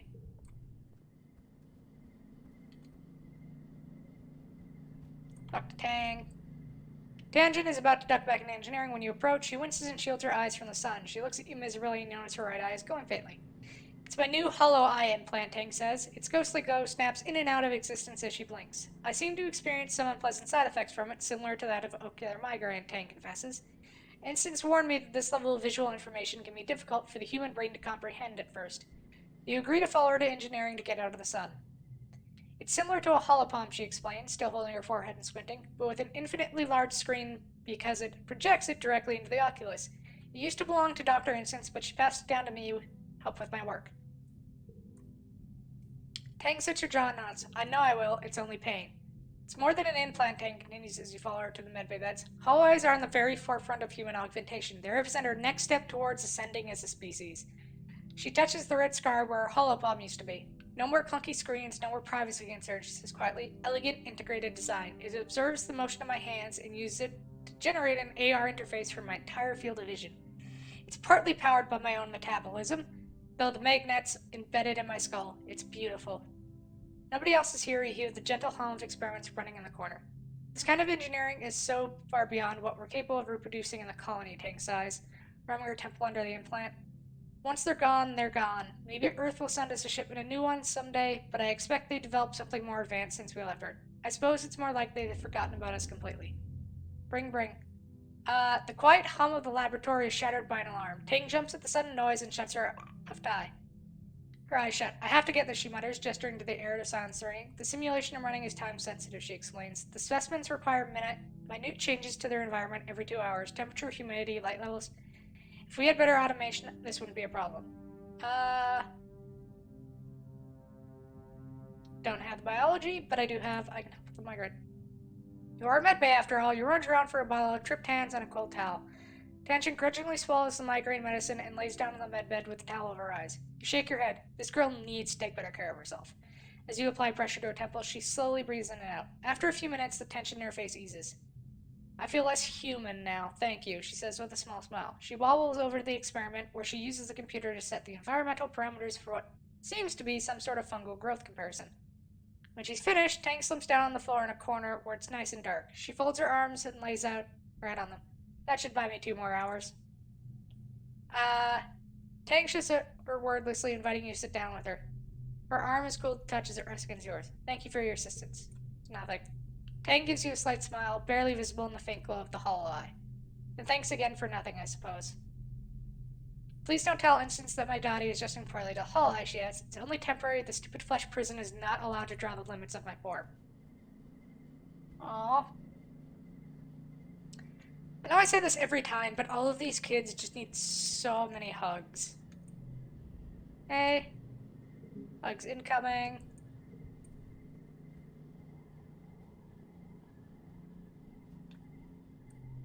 Oh, crap. Did I miss your birthday this year? Yeah, I missed your birthday again. Oh, I'm so sorry, Tammy.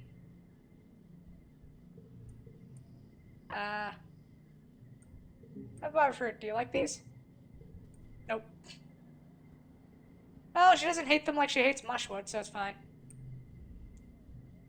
Oh yeah, here. Have one of my 17 logs. Oh. You find Rex playing cards by himself in the lounge with an actual physical deck of cards. He looks up as you approach and visibly brightens when he sees you sitting up straight. His dog-like ears on alert. Well, hey, Selena, how's it hanging? Do you want to play? Sure. Oh, I didn't know they played that in the colony.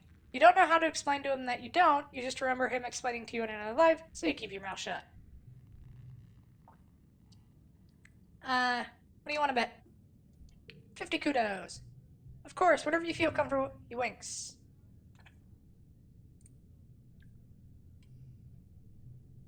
Rex shuffles the card and deals half the deck to each of you. Yeah, Best thing about this game is that it's not very hard to play, Rex says, scooping up his winning cards. It's all about how well you know the other person. And, well, we don't know each other very well. So what do you want to... Any friends? Oh yeah, of course, Rex says. He looks happy. All the adults are so much nicer than the ones I grew up with. Like, they care so much about how and why they do stuff. I love being around them. And the other team's like, whoa, you guys are all so cool. Anemone and Tang are so passionate. Cal and Tommy are so sweet. And Mars is like galactic level hottie. Wow, he trails off lost in thought. Oh, and that disc guy seems interesting too. They like to do for fun. Talk to people mostly, Rex says, and puts down a low card to win the hand. I like to see what everyone's doing and help them with stuff that I can. I just really like being around other people. I like doing whatever they're doing. Oh, and cuddling, of course. I love cuddling and running and jizzing stuff. He ruffs the stuffed inner part of his ears and smiles sheepishly. What's your plans for the future? Rex blinks at you. Oh wow, big question. I don't know. I think if I stayed on the heliopause, I probably would have ended up becoming a soldier like everyone else, but planet side? Rex smiles to himself as he puts down a high card. I can do anything. I've always liked making things with my hands, and I like to make other people happy. Maybe I can do something with that. You play out the rest of the cards, staying fairly even in points until Rex is left with only one card, and you have two. You're trailing but not by much. If you play your low card for an easy win, you'll gain enough points to make it a draw. If you gamble on the slightly higher card in your hand, you might lose entirely, but you could win. You scrutinize Rex, you're not sure why, but you get the sense he's not really confident he'll win this hand. If you want to win, you should play a high card.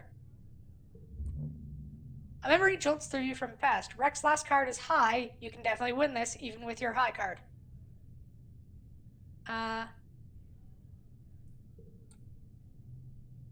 You put down your higher of the two cards, and Rex shouts, "Are you for real?" He laughs. "That was a really risky play. You're lucky I only had a high card left." He turns over his card. It's even higher than yours. You win the game by a comfortable margin. Rex links your holopons and transfers your winnings. "It's a good thing I love helping so much," he laughs. "You can rack up kudos pretty fast."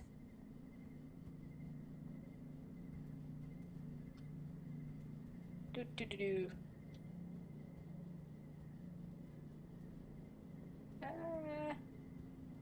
Why don't we go out exploring, see if we can get to buy cake. What are the new gadgets? Plus 15 to all skills. That actually wouldn't be that bad. But it's 200.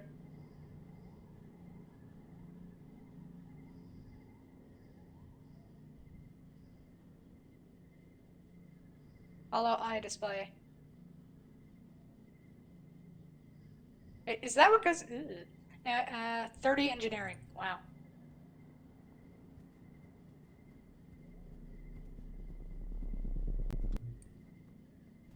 Well, why don't we go see if we can get Nomi's thing? So... And there's 4 collectibles remaining, so we'll get some stuff from it. Anything over here real quick? No.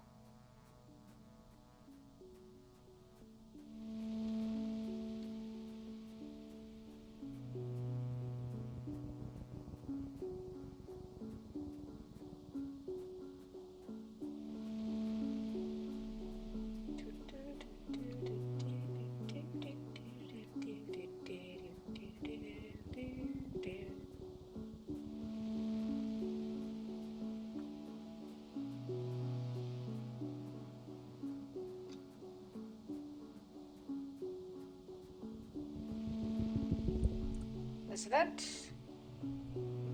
Identify. Oh, it's pee. Good thing we didn't, The water in the pond is slightly greener color than what you're used to seeing. It smells sweet, but kind of acidic too. That's odd.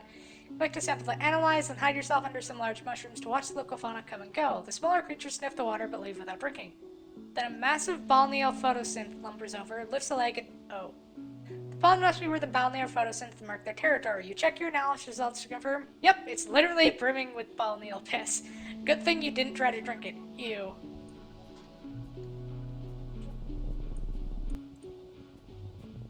There we go. Hey, Nomi. You hear Nomi shouting for help nearby. Run over there. You sprint to the sound of distress. Nomi seems to have fallen headfirst into some kind of Nomi-sized flower. Is it eating them? It's engulfed Nomi's upper torso, its petals pulsing as it pulls them further down.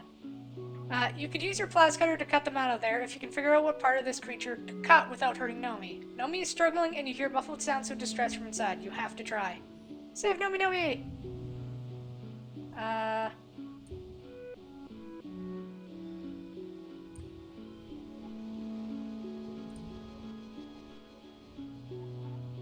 Do.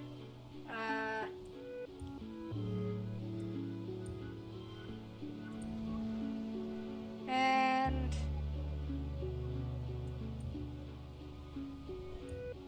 4, 5, 6. Throw that there. Done. Oh, we do have a 3.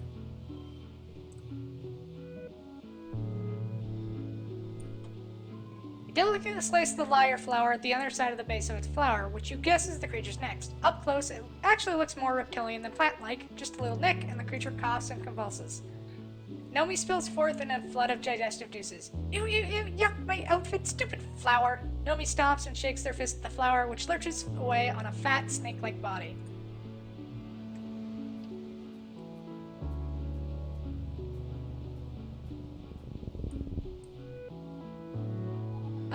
Oh, we know what this is. It's the giant thing walking by, which gives us a really good card. So stay calm and analyze its movements. You watch the clouds, and as the next lake breaks through, you dodge it. It slams down where you'd been with enough force to crush a boulder to dust. The creature is so unbelievably massive, you're like an ant to it. As it passes overhead, you marvel at how such a thing could even exist, and hope it never wanders any closer to your colony. Grab that.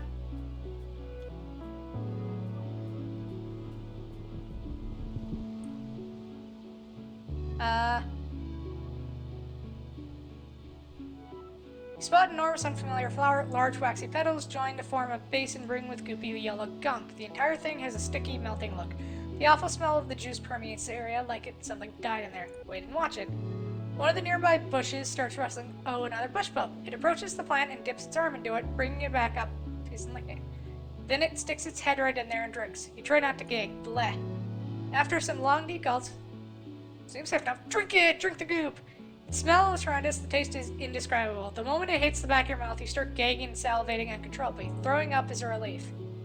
Despite your initial discomfort, when you're done retching, emptying your stomach, you realize you feel incredible, like you've been totally cleansed inside and out. You feel invigorated. All the noise attracts a nearby bush bump. It comes scurrying out of the bush, growling and cackling at you. Defend yourself. 4 and 6. Card becomes a 3.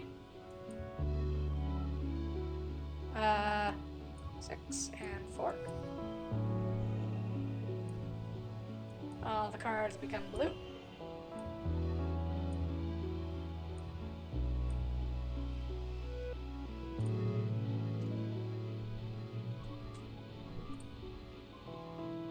The funny creature rears up and stomps the ground, intimidating, but you ready its body language and realize it's just trying to move you away from that big flower. You back away, slowly, talking softly to it. Good bush bub, you keep your gross stink flower. It's all yours, buddy. Well, that's pretty much all of the... Oh wait, I think there's like one last thing to pick up here. And that was a few more pieces of wood. So yeah, let's head back. Go home. Yeah, we get more perception. Vertumnalia. We're all kind of divided. So basically, this is the first Vertumnalia since the destruction. Lum is being a weird military dictator type person. Big cheers. He's lionizing military strength, stuff like that. Meanwhile, people who had friends die are kind of like, what the fuck is going on here? Nem nods. We could have skipped Vertumnalia this year, she says quietly. We can't celebrate being alive when people died. The chime sounds announce the square set up for the animal. Let's do trivia! Instance is too busy organizing the science fair, so you do a Helio tradition instead. Trivia night, hosted by Congruence. You, Tangent, and Nomi all sign up. I missed the science fair, Tangent grumbles, but I've been memorizing facts to prepare. Trivia time! Uh...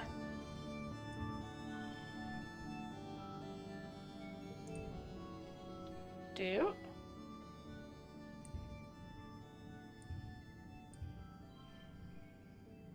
And...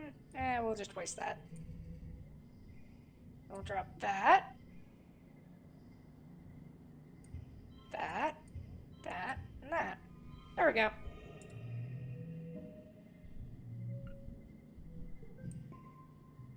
You get most of the questions right. All that studying and watching Holobits definitely paid off.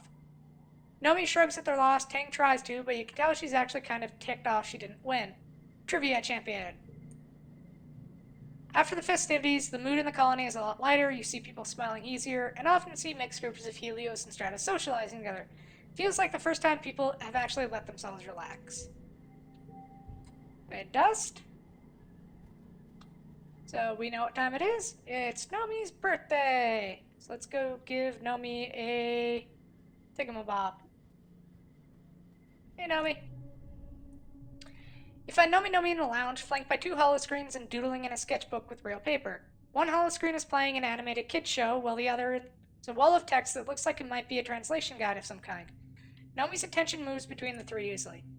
When they see you, they jump and quickly close their holoscreens, sitting up straight and clutching their sketchbook to their chest. Oh, hi, Solana, they giggle, rubbing the back of their head charmingly. How you doing? Nomi relaxed a little, breathing an exaggerated sigh of relief. Good, because I really like cartoons. Nomi sets their sketchbook aside and looks around conspiratorially. I thought you were gonna bust me for jailbreaking my holopad, they say. All the Helo kids have restrictions on what they can watch and for how long, but you guys have so many more cartoons than we had. Nomi throws their arms up in the air. Like the first season of Turbo Girl Hyperjet Transform. What? I love... What? Nomi cries, slapping their hands to their cheeks. Really? It's the best cartoon ever made. What else has the schoolgirls who look like aircraft from the waist down, battling evil aliens while dealing with the stresses of high school life? You have to agree you're pretty fond of the arc in the 3rd season where Kamiya and Otoko agree about whether Haruka could be considered a hyperjet if she was part helicopter. The Helio Media Archive only had season 2 through 9 and only 3 of the OVAs, Nomi says, puffing their cheeks out. I can't believe the 4th OVA, Flight Captain Yumiko, gets captured by the aliens and brainwashed into thinking she's been an alien sleeper agent the whole time. Is that what you're drawing? Solana, Nomi exclaims, snatching their sketchbook up again. Don't peek.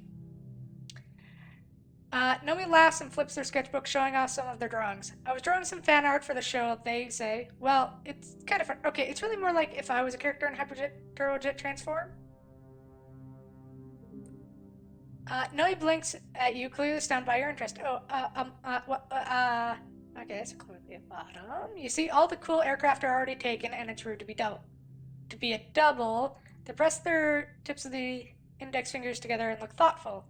Sometimes I draw myself, my character, as something weird, like a hot air balloon, but then I think, it would be kind of cool if I was the only regular human in the Turbo Girl Hyperjets.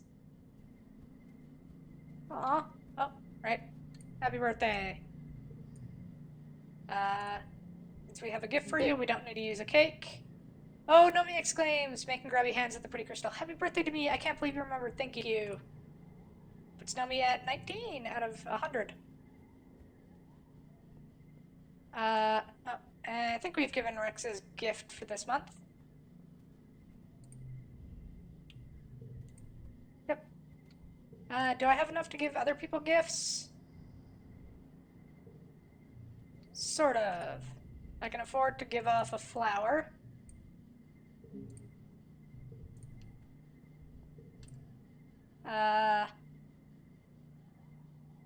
So we should focus on giving gifts to people we have lower than 80 friendship with. Let's go give... Oh wait, we already gave her her birthday gift, so I guess... give Kala Bobber Fruit.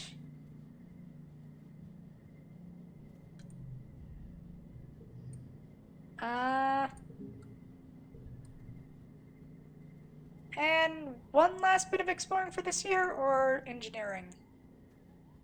One last bit of exploring for this year. Check out the new area that unlocked. See what collectibles we can grab there, and then we'll do engineering. Hey, Utopia. The only way to the resting ridge is by glider, part vehicle, part kite, and all adrenaline. You land on the rocky, broken out spine of the nearest ridge and nearly fall over when you look down the plummeting into the basement below. You are a long way up. Dis and Utopia glide in beside you. Woo, Utopia exclaims. You handled that glider like a champ, Dis. You too, Solana. She peers down over the slope of the ridge. A lot more exciting than the swamps, right? I want you two to stick together out that here. It's dangerous in those ancient Convergent Domain ruins. Convergent Domain? Ruins? You look around. The landscape is nothing like you've ever seen before. Dry, cracked soil gives way to steep cliffs, and what little vegetation here is brittle and sharp. You feel the dry air wick away the moisture in your lips. Wait, what the heck is that cute little nose doing your cute little face? Utopia narrows her eyes and just stares down at you. Then she breaks into a grin. I don't know what you're playing at, Solana. She puts an extra emphasis on her accent. But you ain't getting any special treatment from yours truly just for buttering me up. I'll have to pull your weight just like the rest of the surveys here. Now go on, kid. Try not to fall off the cliff.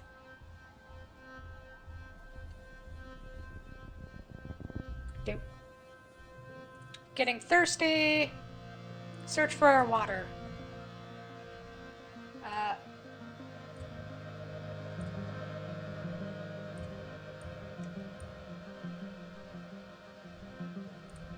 We're not going to throw out all our cards for that one.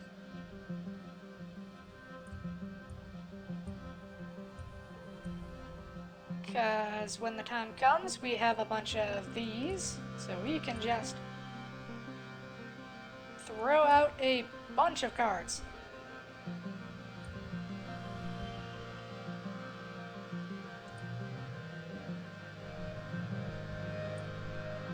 There's no natural water around, but in your search you turn up your Lascatine. Well, that was lucky. Flower.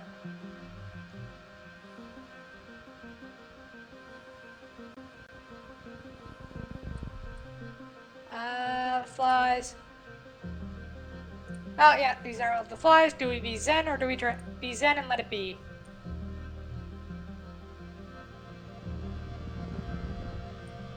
Though we could use more perception. Cross the bridge very carefully. Shuffle across it slowly, examining the cracks and sickness all places. You accidentally send a few more pebbles skidding over the edge and think better them than me.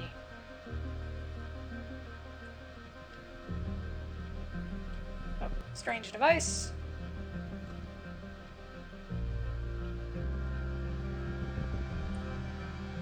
You've never heard of a particularly flat area at large field. Well, obsidian is the only word you have for it, but you've never seen obsidian this bright. It's like a rainbow trapped underneath a glossy black surface. Like the entire ground here is polished black opal. The field glints under the sun at a certain angles, momentarily blinding you. It looks slippery and shiny. Skate on through it. There we go.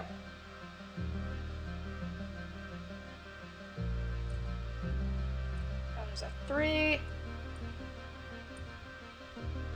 There we go.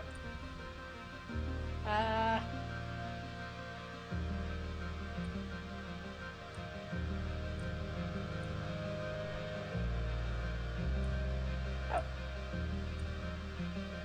There we go.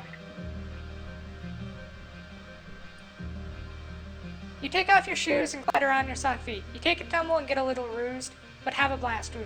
Let's do some science. You find a patch that is a little different and take some readings. You confirm the material is not natural. It must have been created by the Convergent Domain because it's the same stuff they made the Thumpers out of. Silica mixed with some traces of organic elements. But looking at the striations on the cliff nearby, you determine that this entire region used to be covered in a thick sheet of this dark glass rock. In most places, there's now a layer of soil over it, but if you dig down far enough, you'll probably find this layer everywhere, like the whole place has been glassed. No wonder there are so few plants here. The Convergent Domain must have paved this area to discourage plant life from growing, all except for the crystals, which seem to sprout happily from the obsidian pavement.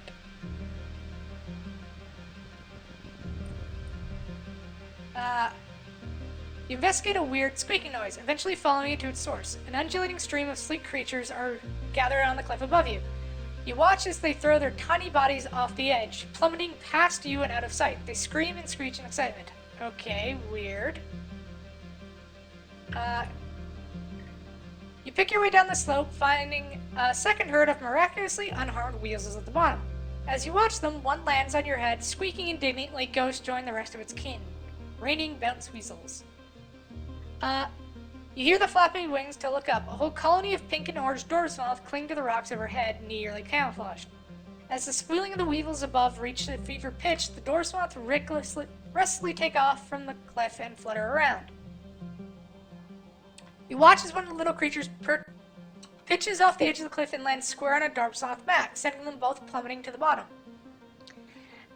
As the large moth crashes fatally into the ground, the weasel curls its body and bounces harmlessly away, then scurries back to feed on its prey. Oh, bounce weasels! You record the screeching on your hollow palm. What a noise. Alright. On to our next thingamabob. What's over here? There's a strange heat haze shimmer across the path ahead. Oddly, it doesn't clear up as you get closer. The Mirage effect is very strong. The refracted air makes it look like there's a pool of water on the ground and plants waving around it, but something is just off about the illusion. You can't figure out why. Investigate.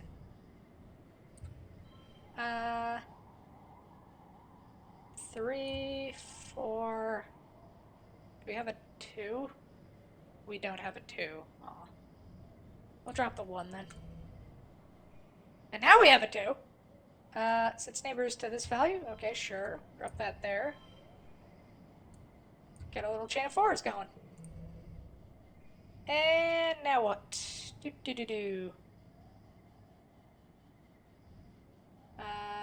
Drop a 5 there.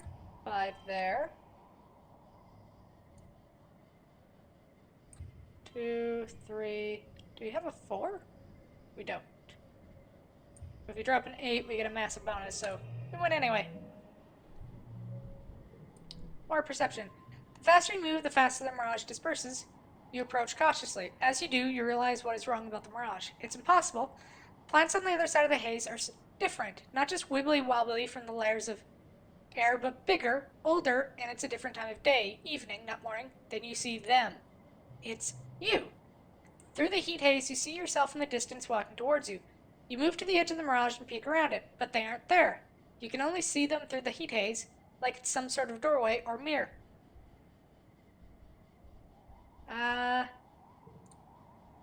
You take a running leap and jump through the heat haze. You're surprised to find yourself on the other side, alone, with everything looking very normal. Turn around, the heat haze is gone. If you're pretty sure you're still where you started, it's still morning. Weird. And what do we get up here? A couple blockers. I think there's one on this side too. Yep. Let's see what this one does. The path ahead is blocked by a field of snaking vine brambles, the flowering enormous happy blossoms swaying in the shimmering heat waves. You could push through them, but your hollow palm beeps warning. A radiation warning. These plants seem to be highly radioactive. Far too radioactive for the mild shielding your suit provides. You might be able to pass through if you don't mind feeling the effects of radiation sickness until you can detox in a med bed. Well, if it doesn't kill you outright. Radiation is unpredictable. Take a sample. You snake a sample so you can study later in geoponics. Turn around. So, we have to up our biology to get that. You're walking along a ridgeline when your feet knocks along some rocks down the slope. You anticipate the familiar clatter as they plunge down into the chasm, but realize it's silent, just the wind. You peer down the slope. Nothing's falling. Wait, the rocks you dislodged with your foot are just floating. You take a step forward and realize you feel lighter too, like you've taken off your mountaineering gear. You take a step forward, it's a struggle to keep your foot on the ground. With one more step forward, you realize it's possible to take both feet off the ground. You're floating, you nudge your foot and let the momentum float you forward a few feet. Feeling more untethered by gravity the farther forward you go. The ridgeline is narrow with a steep drop on either side. There's no way around this strange anti-gravity field, and if you fall out of it, you might plummet into the chasm. Onward!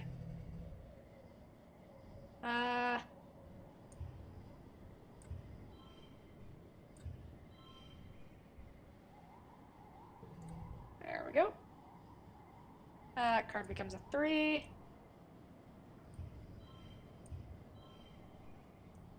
Actually, let's save that for when we get like a really high card. 2, 3. 3, and might as well just bump that. There we go.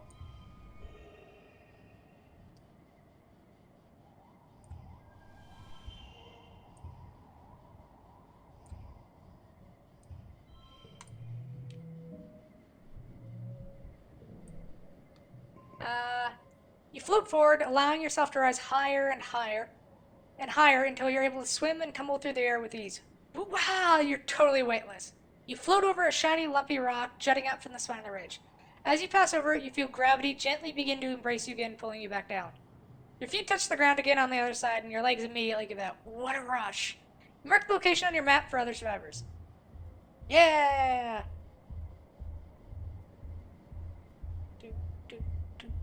Oh, there we go. That's the thumping noise. Oh, another flower. Another flower. Utopia sent Yundis to study one of the large crystal clippings. Up close, you can't help but sense they're alive somehow. They're angular and hard to touch, but they have a sort of sponginess and warmth to them that's a little disconcerting. They emit a humming noise. Dis pokes one with his finger. Weird. It's almost like they're breathing. Study them. Let's go 1, 1, 1 to start things off.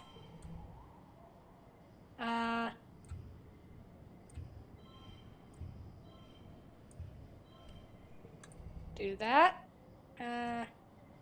7, 8, 6, 5.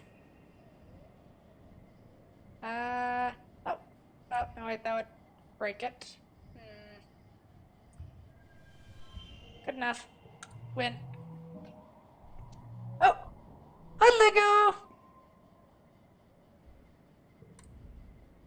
You notice that they hum the loudest midday. Under full sun, the few crystals that have grown under slated outcroppings are less vibrant than the others. They kind of look like convergent vein tech, aren't they? Like the organic obsidian or the crystals embedded in their ruins. On a hunch, you cover up with some ferns. After an hour, it stops vibrating. Something deep inside it has gone dormant. The crystal turns clear like the ones that were shadowed naturally. When you remove the fronds, the color returns. Oh, so it's like photosynthesis, but it's not a plant, right? They do indeed have roots, and they're really tough. You dig around the base and expose so you can see. They're made of the same glass, but tough and frosted and warm, much warmer than the surrounding soil. The roots go deeper than you can dig, and you won't be able to remove one without breaking it. You take some more readings and measure the distance between crystal clusters and the number of each cluster. Hopefully all these numbers will be useful to Utopia. Oh, we're right on the edge of 99 out of 100 stress. Well, looks like our next thing is going to be our last while we're exploring out here. You find your way to a massive vault. No, a hollow pillar knocked over and lying on its side. It's absolutely massive. It stretches to your left and right at least a kilometer in each direction, though at some points it's crumbled enough that you could likely scale over it. Check it out.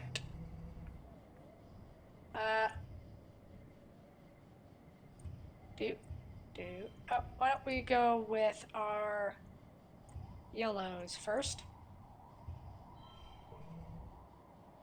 There we go. Now we have enough. Do blues. There we go. I was looking for the name of a color. 3, 4, 5.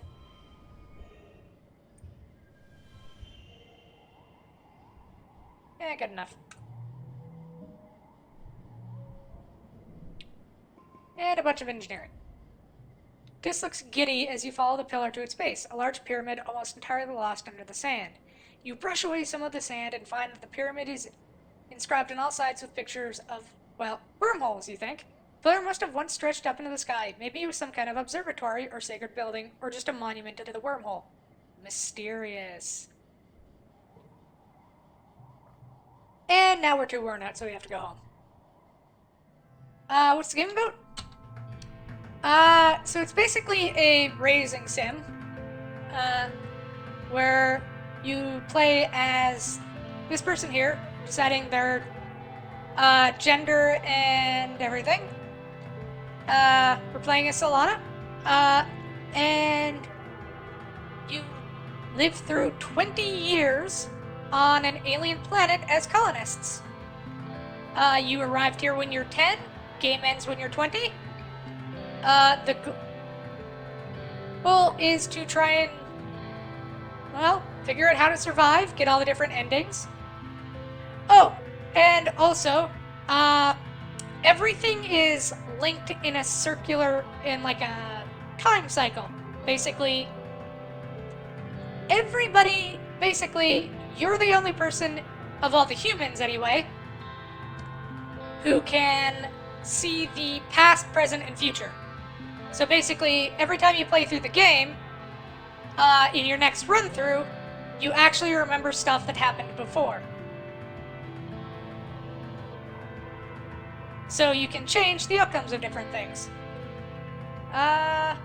What's our stats? Why don't we go rest where we get our bonus with? Oh, right, we have to go give Cal his cake. Oh, and it's also like, sort of like, yeah, you also have to raise your friendship with all the different people. Well, you don't have to, you can play the game being a loner. Oh. You have plans to hang out with Cal today, but when you arrive at Geoponics, it's worryingly dark outside. You fumble around in the red emergency lighting until the lights come back on with a heavy chunk of the breaker being flipped. You blink into the sudden blinding light until the figures of Cal and Chief Engineer Instance follow themselves in your vision. Absolutely no more of that, young man, Instance scolds Cal as he cradles his hoverboard in his arms. The power grid is not your plaything. I understand, Auntie, Cal says. I'm sorry. Instance mutters to himself as she passes you. Honestly, all this over a toy. Hey, bud, Cal greets you. Sorry, I meant to meet you outside after work, but...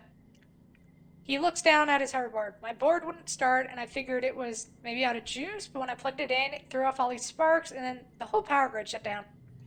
Cal's shoulder slumps. I was going to ask Dr. Instance to take a look at it, but she told me she doesn't have time to fix a dumb toy. Let me take a look at it. Well, okay, Cal says, handing over the lifeless hoverboard. I guess you are pretty good at fixing things. You open up the hoverboard and poke around in its guts for a little while. After about 20 minutes, you think you have figured it out. You rewire it so that power no longer flows through the burned out capacitor, stick a little duct tape in there, and then the casing. Fixing down broken tech. Cal takes the hoverboard and cautiously flips the switch. Et voila! It floats! It hovers even! Radical, Cal shouts, then covers his mouth with his hands. I mean, this is totally cool, Solana. Thank you so much. To celebrate, Cal lets you take the first spin on the board. Whoa, it bucks like a wild animal under your feet, and Cal catches you as you stumble off it. Carefully, laughs. That first step is a doozy. Well, why don't we go relax in the gardens?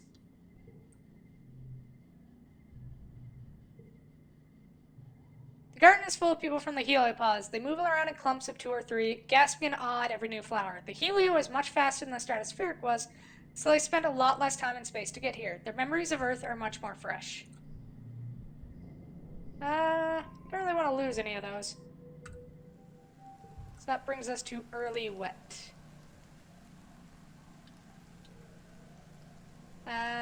Which is your birthday? Have a flower. Yeah, we are currently 15 years old, which means there is 5 years left in this cycle. Which is probably going to be the last cycle we run through for now. At least until the game updates, maybe. Tang. Yeah, let's just do engineering this week. You and Nomi Nomi are doing independent study after hours when they stand up from their beanbag chair and do a little victory dance. Yes, they shout, it worked! Look, Solana! They throw something to your holoscreen. The intro for the game, QQ Bishonen Kietsetsu, comes out on screen, and Congruent's full-room holo projector decorates the walls with a blue sky and rolling green hills. Peppy battle music fills your ears. Nomi claps her hands proud. I installed it in the classroom mainframe, they exclaim. It's so much faster. There's no latency at all. Suddenly the lights go out, Nomi screeches and hangs to you in the dark. The lights flicker back on, but only for a few seconds at a time before going dark again. The temperature drops, the holo projectors no longer display the lush meadows, but instead a ramshackle wooden cabin with various horrible implements hanging on the wall. Hello, children. Oh no, Nomi moans. You might have installed it into Congruence's memory. She's being affected by the game's code. Congruent's hollow projection appears in the middle of the room. She's facing away from you, but when she slowly turns around, you're horrified to see that her face is smeared away and featureless. Do you want to play? Yes! An unnatural growling noise fills the room. Nomi squeaks and hides behind you, but it doesn't matter. The noise is everywhere, surrounding you. Congruent's hollow projector form flickers and becomes a shaggy manticore with glowing eyes, and then it's gone. A howl echoes off the walls. The hunt is on. You and Nomi fight your way through Congruence's hollow projected nightmare, encountering beasts the likes of which you've only seen in books from Earth. They stalk you through misty forests and trap you in dank-looking cellars. They scream and moan and cry and howl. You've never been so scared from a hollow game. It feels so real. I didn't make this, Nomi says, their chest heaving as they look around for the next creature. This isn't even the game I installed. Congruence the Manticore reappears, a ghoulish apparition. Is this what you wanted? No, Nomi screams. Solana, what do we do? You repent profusely for hacking in and messing with Congruent system files. Beside you, Nomi bows deeply to the hologram monster and promises never ever to do it again, if only it will stop hunting them and make this scary game end. The light flicker back on and Congruence's hollow projection smiles cheerily. You solved my puzzle, she chirps and plays the recording of cheering and clapping. I thought simply telling you not to install Unapproved software would be boring, she continues. You'll certainly remember this lesson. Nomi clutches their chest. Yeah, for sure, they say. I'm never doing that again.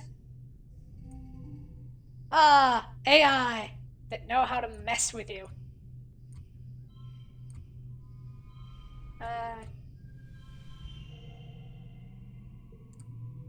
That worked out well.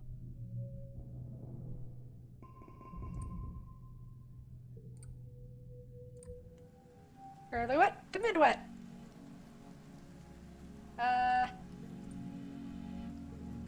Alright, go give out gifts to people we want friendship with. Want friendship with Nem, mainly because we want to make sure we have enough persuasion with her to get her out of her toxic relationship.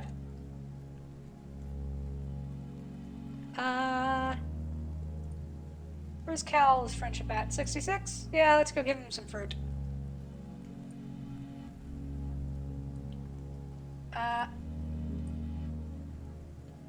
Thanks, Lana. I'm starving. How did you know?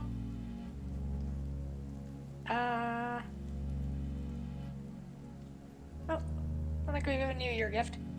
Hugs incoming. Yeah, duck boy. Got you a present. Here's a stick. Rex shoots you a shy smile. Nothing a dog likes more than a stick, right? And you got your birthday present.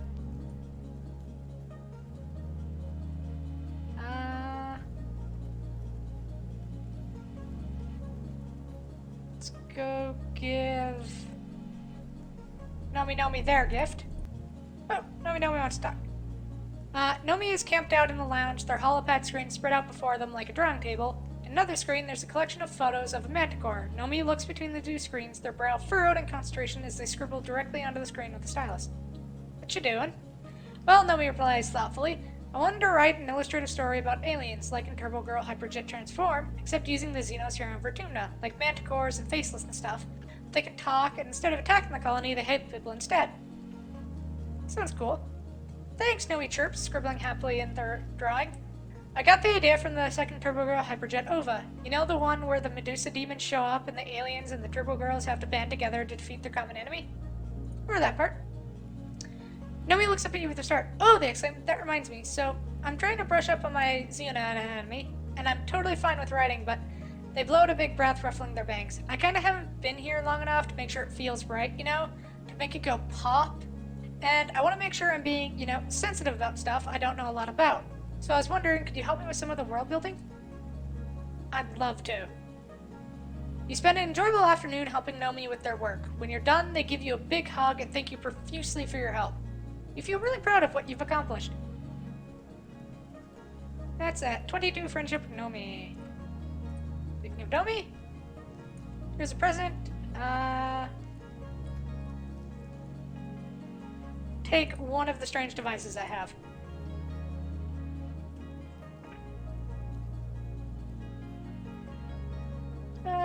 Do. Back to engineering. See if we can get the next part of engineering going. There we go. You hear the scuttling of metallic legs. What the heck? And a strange knee-high robot bursts into your engineering lab, going full tilt on its 6 spidery legs. It slams into a wall hard enough to knock itself down. It seems to be having trouble getting back up again, and is flailing its metal legs around dangerously. Fix the robot. Oh, Solana, thank you, Congruent says, wheeling in on her portable screen. I was running diagnostics on the little fellow when it broke away and made a run for it. I really need someone to be my hands here, she continues. Everything used to be easier with Hal around. I miss him. Congruence doesn't need to clear her throat, but you get the distinct impression she's simulating it anyway. If you want to come to help me in the robotics lab, just come down anytime. There we go, that's what we were looking for. All cards under 4 become 4.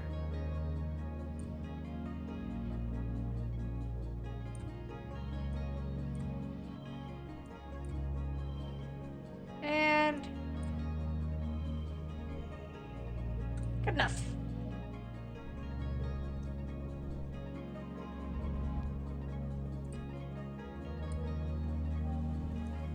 Mid-wet to light wet.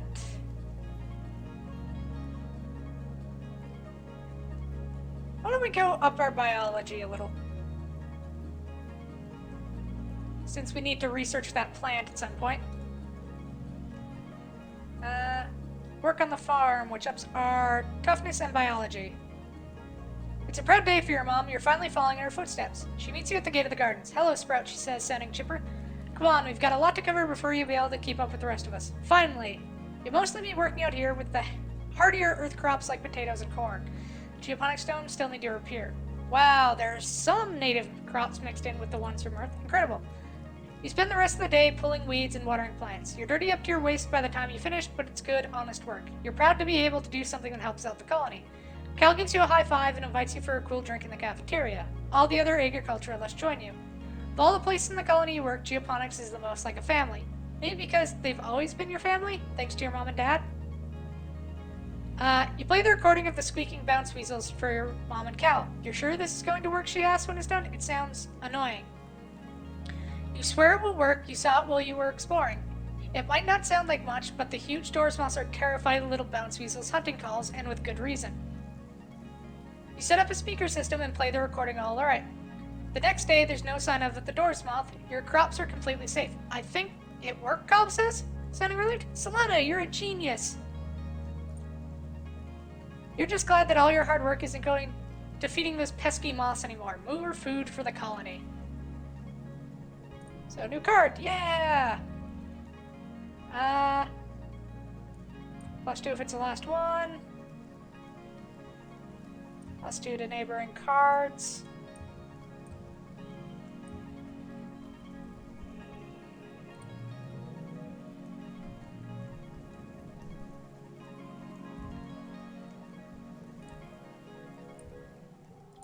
Light wet into glow.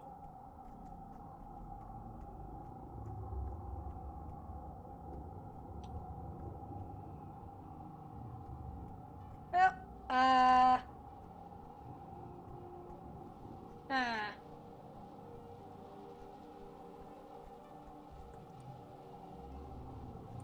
Well, I don't think we get very many events during Glow, so we should probably just spend this either resting or upping stats. So why don't we try upping our biology again. Everyone in Geoponics is on edge during Glow. It's close to the colony walls, so if there's an attack on this side, you might lose years and years of progress on these fields, or worse, the Geoponics domes. There's nothing to do about it except hope that the defenses are strong enough to hold. The sense of helplessness makes it hard to work. 3, 6. Value is wild.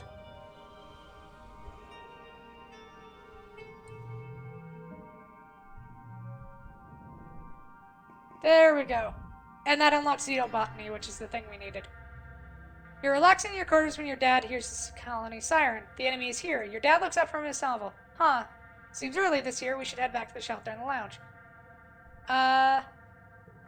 Rush to the front lines.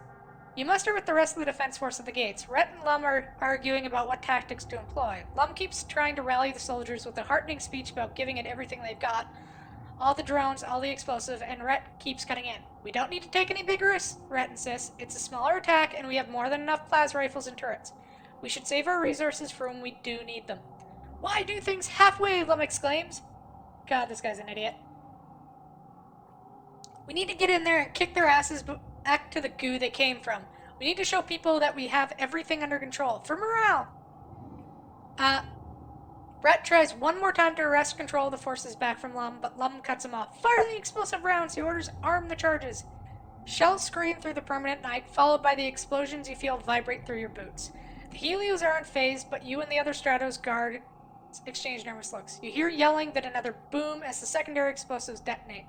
The baying of bloodthirsty animals reaches ears, then Lum holds his fingers to his ear-speak. Great work. Just Draco's coming in. Open the gates. God, this guy's an idiot.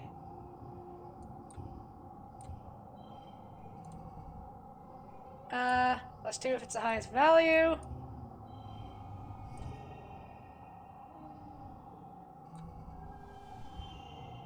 Do.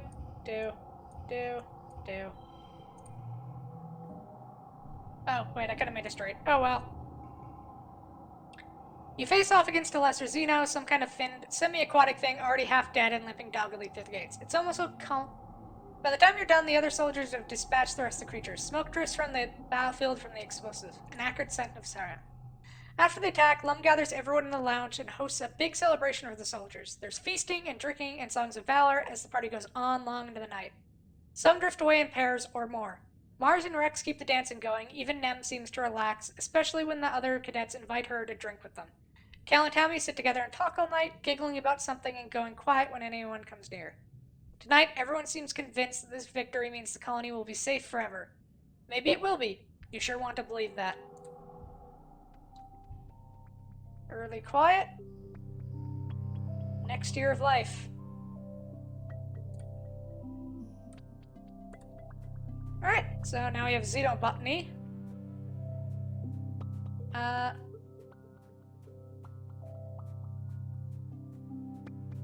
So I think what we're going to do is we're going to do another thing in engineering, rest, and then go exploring. So let's head to engineering. And repair robots. You're honestly pumped for your first day in the robotics lab. There wasn't enough room on the Strato for a proper lab, so most of your life has been You've been warned that the robots the colony relies on, like the watering bots and the hover lifts, will eventually break down for good. With a fully functioning robotics lab, you should be able to keep those bots active for a lot longer. Plus, there's all sorts of unused bots in here. You look around and wonder at the wide array of chassis and shells. Maybe one day you'll even be able to create a new robot of your own. You can't wait to show off what you can do. Congruence is so relieved to have an assistant. Since Hal died, well, Dr. Instance is too busy to help, she says, as you're setting up. Tangent sometimes lends a hand, literally, but she seems to be more interested in her own projects. The chief engineer seems to think they're a lost cause, that we should just recycle them, Congruence opines. Hal would never have thought they were trash. So what are you excited to work on, Solana? Program stuff is cool. Isn't it? Congruence agrees. You can do anything in the digital world. Translating it into the physical world is another challenge, but I promise you're going to learn much about robot code. Congruence goes quiet, then adds, go ahead and look around. If you have any questions, let me know. You spend the day getting to know your way around the robotics lab, meeting all the bots you're going to be working with. These broken, forgotten bots just need a little TLC. Need 30.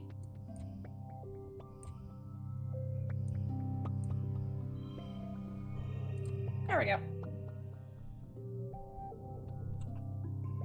And our engineer is all the way up to top now. The sun rises again after glow, heralding a new year. It's your 16th birthday. You wake in your new quarters, blinking into the watery sunlight. Dust motes float through the air, and you take a moment to enjoy the perfection of your bed while you listen to the sounds of the colony waking outside. So much has happened in 1 year. Just a few short months ago, you thought your life was over. Now it's better than ever. There's plenty of food, and the colony is safe. You even have your own bedroom. You're considering snoozing until your parents wake up when your reverie is interrupted by...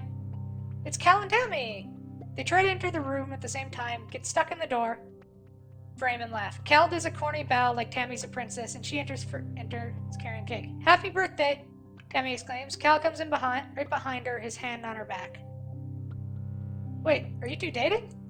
Tammy turns red and twirls a lock of hair behind her ear, and Cal steps up proudly. We sure are, he says. He looks at Tammy, who gives him a flustered, happy smile. Since the last attack, actually. She actually asked me out, he adds. She's way more brave than me. Your parents wake up shortly after that and order up your traditional birthday breakfast feast. Your dad gives you a big, squeezy hug and tells you he's proud of you. Aw, good for them. Takes us to mid-quiet. And we get an additional slot for our gear. Now, if we have both Rickies on, that means we get a constant +1 on all skills on challenges. Or constant +2. That's actually not bad. Happy birthday, Solana, she exclaims. Here, I got this for you. Yay, our birthday cake. Share it with Tammy for a +2. Yep. Tammy's over 80, so I don't think we need to focus on friendship stuff with that. Here's a present. We're going exploring, so I can afford to give you this. Get a hug. Oh man.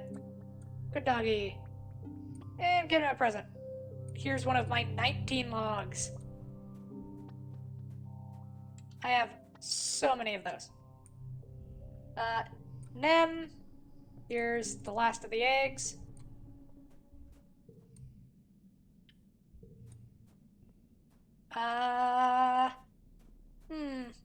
What next? Oh, I'm gonna go give Cal a bobber fruit. Get his friendship up to 80 would be good.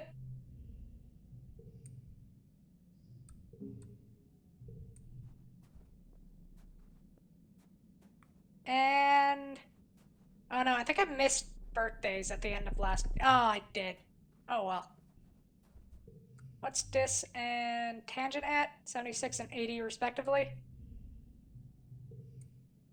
Well, let's give him. Oh yeah, give dis medicinal root. And go give Tang a flower.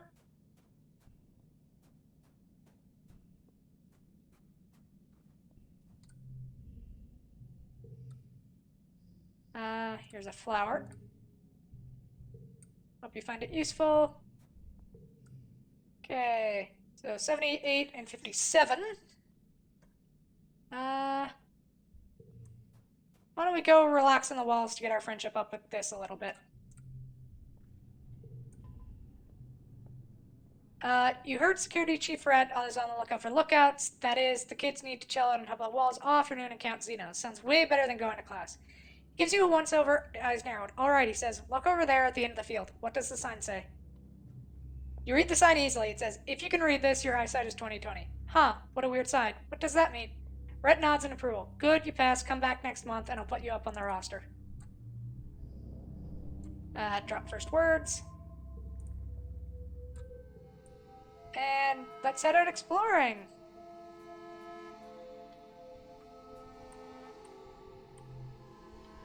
Alright, back to the ridge. See what we can find. And I think we're gonna hit 100 perception, which means we can focus on just collectibles and story events after that.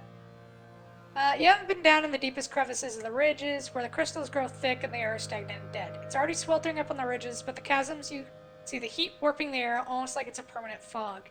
Utopia says the air is so thick and still that you can't even use your gliders down there. At least one thing survives the haze, though. While you take a break for lunch, you see a flicker of silver dart in and out of the fog like ripples of light on a lake. Ah, air squids. They are predators.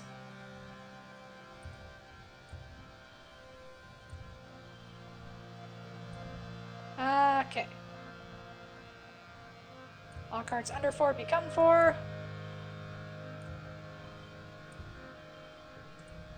Chain of 4s. Wonder if that... Nope.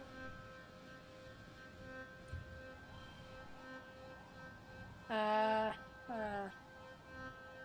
that case...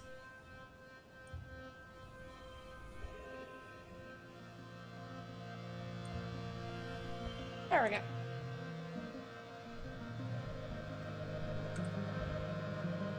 You duck behind some roots and keep perfectly still as the creeper creatures float around and pass you. They don't seem to be hunting food, they seem to be moving on their way somewhere. Well, until they suddenly turn back and zero in on your location. You find yourself surrounded by curious baby air squid as their tentacles begin to parse over the ground looking for you. You're not going to get ate today. You leave your tiffin and bolt, paying no heed to the noise you're making as the rocks clatter down the side of the chasm.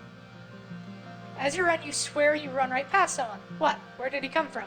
Behind you, you think you hear him make a low hooting noise. By the time you realize the air squid are no longer chasing you, he's gone.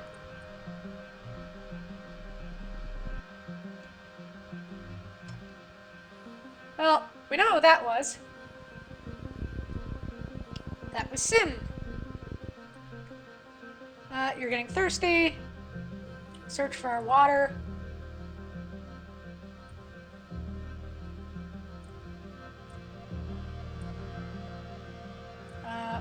Mom's love.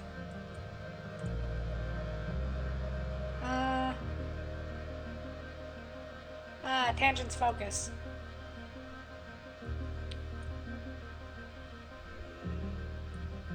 4, 5, 6. And we'll just throw that there to get a little thing going. There we go, 100 perception.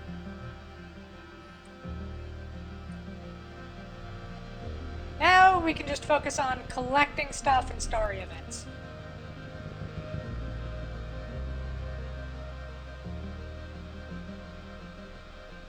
Basically now all we have to do is the events we want to do and collect shit.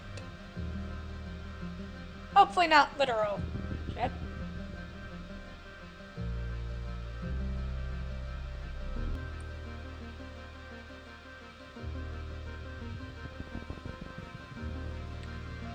So the main use for this is running to the end after collecting everything.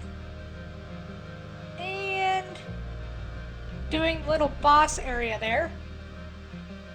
And then clearing up a few events to see if you can boost a few stats.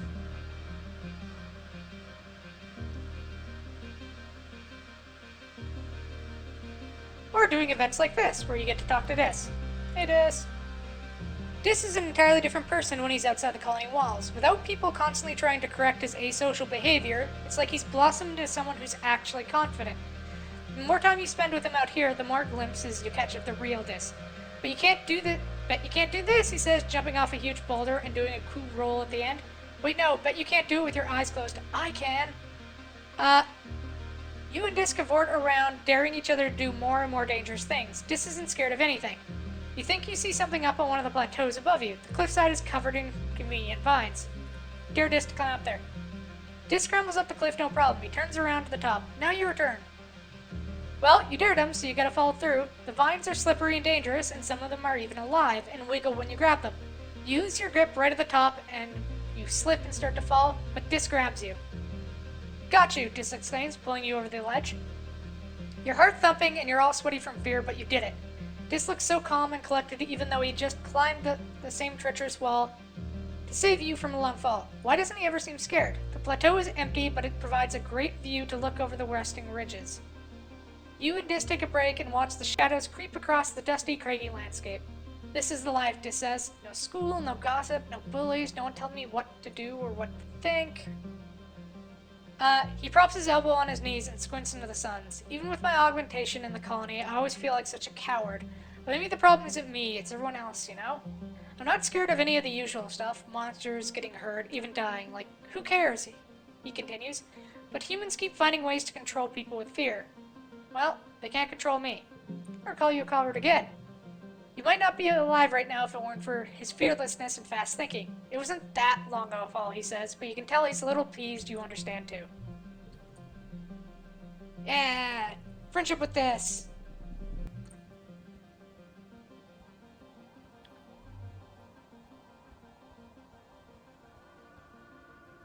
So when we get back, we'll probably do resting, as well as grabbing some of the, then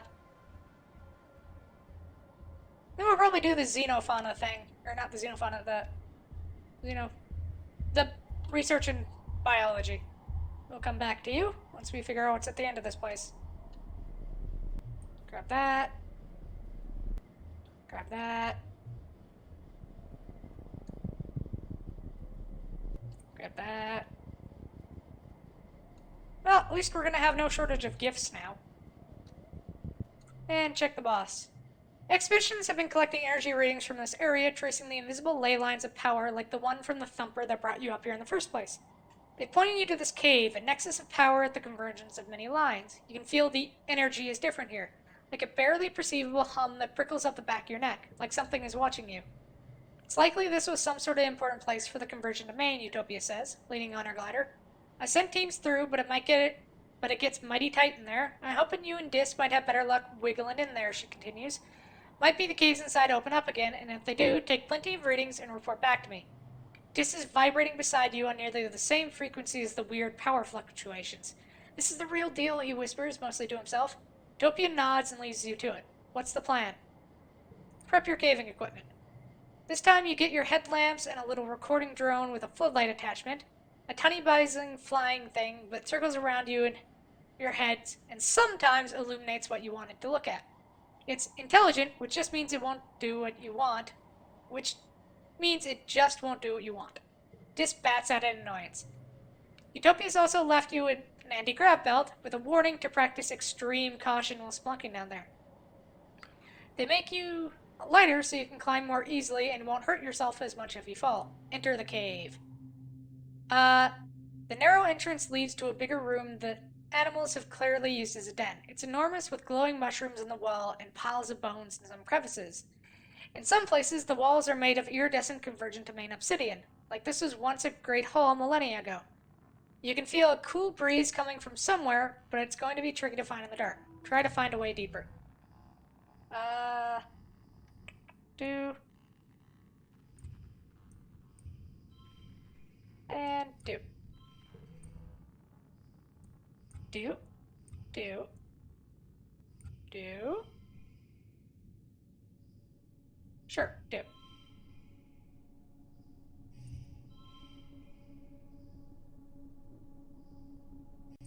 There we go. Straight. Card to the left becomes wild. Pausing a song.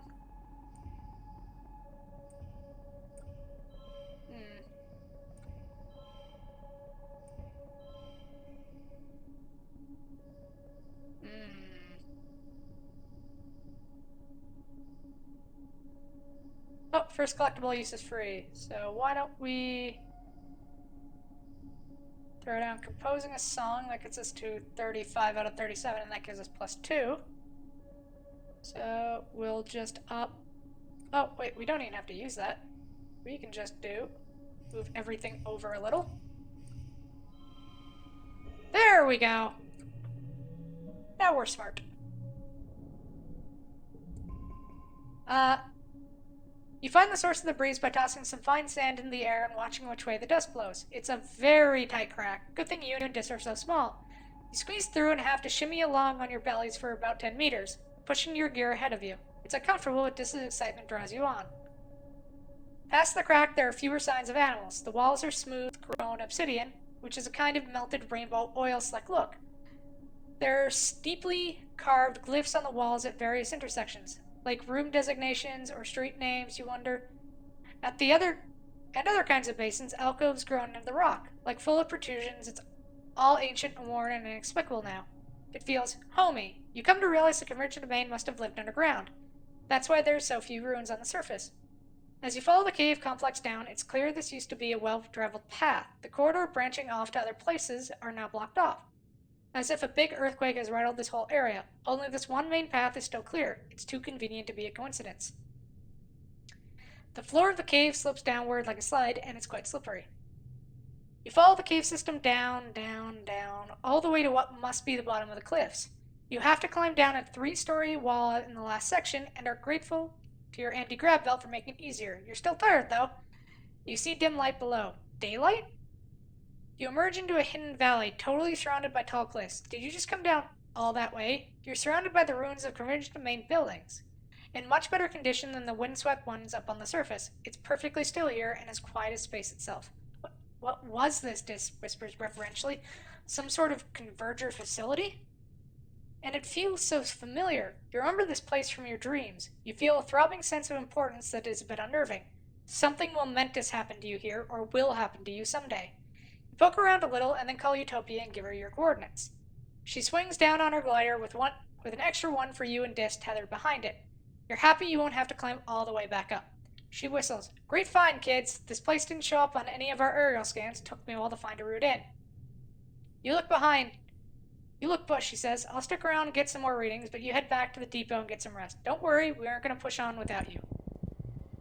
Well, we have enough ability to do one last thing, so why don't we jump at one of these unknown ones? Let's grab this one.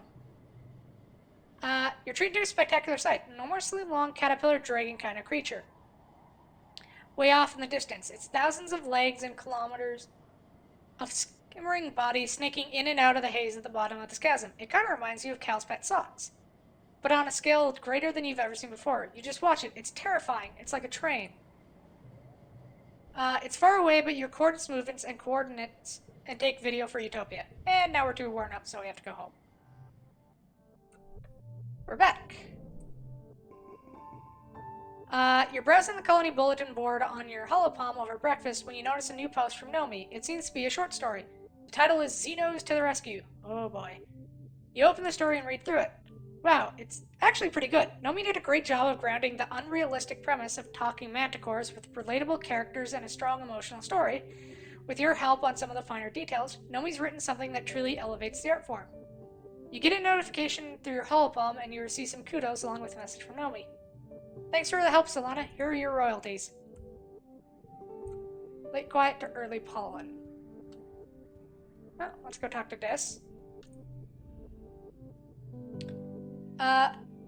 You leave the front gates and see Dis talking to one of the senior surveyors. He listens intently to their instructions, and the surveyor hands him a satchel of instruments and claps him on the shoulder before walking away. Dis turns to you. Hey, Solana, he says. He hikes the satchel on his shoulder and gives you a shy smile. It's still kind of weird to be allowed outside the walls. Remember when we used to sneak out? Dis crinkles at the corners. It was so easy to avoid Chief Surveyor Tonin, he says wistfully. It's the weirdest thing you've seen. Dis looks up at the sky with a thoughtful look. There's the big rock in the western ridges that almost totally flat on top. When I get near it, it makes me feel happy. He smells. It's so strange, and it's really hard to leave. The first time I went there, I laid on top of it for so long that I almost missed the transport back.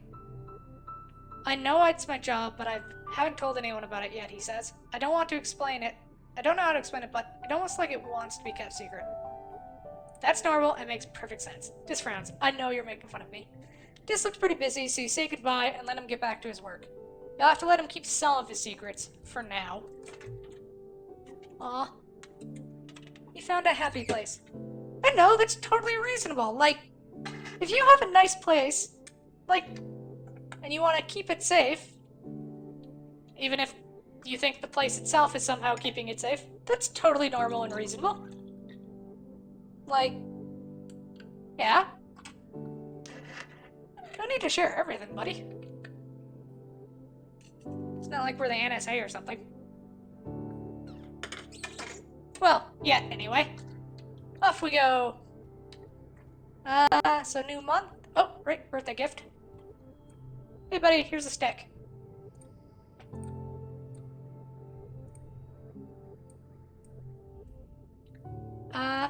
You find Rex in an empty space outside the lounge, sitting up a construction holopalm and running through different projections of future buildings, taking notes on each. He looks up from a holopalm as you approach and bursts into a huge smile. Well, hey, Solana, what's going on? Rex strips a thumb at his chest. We're looking at the newest member of the colony construction crew. I'm surveying the colony for places to build a new private family quarters. People are going to raise families here soon. Isn't that cool?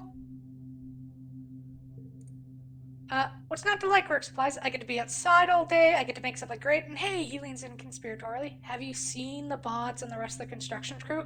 Ooh. Besides, he continues, I think I kind of got an idea of what I want to contribute to the colony. I want to build a bar, a real one, not just a canteen. Nice decor, a space for live music, cushions everywhere, fun drinks, Marston helped me with the details. He sighs dreamily. Can you imagine a place where the whole point is just to relax and be with your friends? I think so too, Rex says, spreading his hands wide. People need leisure time. We need time to connect with other humans. We're social creatures. We need our packs. All I want to do is help people connect with each other, you know? I love building things, I love cooking things, I love making people happy. Coming together to create something is why we're alive. He gestures around. And I don't mean buildings. I mean, they're alright. What I'm really into is everything that goes into making a building. It's more than just walls and a ceiling. It's an agreement between people that we're going to form a society, that we're going to cooperate to make something bigger than ourselves, that we're going to meet there in peace. Rex shakes his head, clearing his thoughts. Sorry, I'm just really passionate about this stuff, he laughs. This and hugs. We humans are also really good at hugs. Rex rubs his thumb across his chin, thinking, Hey, actually, can you help me? Can you bring me any mushwood sticks or logs you find? I want to start stockpiling them, so when I get approval to start building the bar, we're good to go. Of course I will. Rex bounces on his heels and launches into a huge. Thank you, he exclaims. I really appreciate it. If you find any, just bring them to me. Hugs incoming. Hey, Nomi. Nomi is sitting off to the side by themselves. Despite that, there are a few other small groups of teenagers from the Helio there. You sit next to them, they look up from their holopalm with a startled expression. Oh, hi, Solana, they exclaim, giving you a bright smile. Hi, let me clear some space for you. Here's a strange device. Nomi gasps and takes the strange device, turning it over in their hands. For me? Really? I can't wait to crack it open and see what makes it tick. Oh, and now you want to talk? Nomi's in their usual spot in the lounge, surrounded by their steadily growing collection of body pillows and stuffed animals. They're curled up with their arms around a giant plushy creature, and seem to be scrolling listlessly through the movies available in the Colony Media Archive. You okay? No, Nomi pouts. I've been betrayed. I finished all the Maidstocker Ares, and it ended on a cliffhanger. They tip over onto their side, clutching their plushie to their chest in anguish. I didn't know that the stratosphere had left Earth before the series finished airing, Nomi whines. You have every episode except for the two-part series finale. They bury their face against the plushie. Now I'll never know how it ends, they sniffle. It's not fair that we'll never have any new shows to watch. Which one should we go with? Empathy or creativity?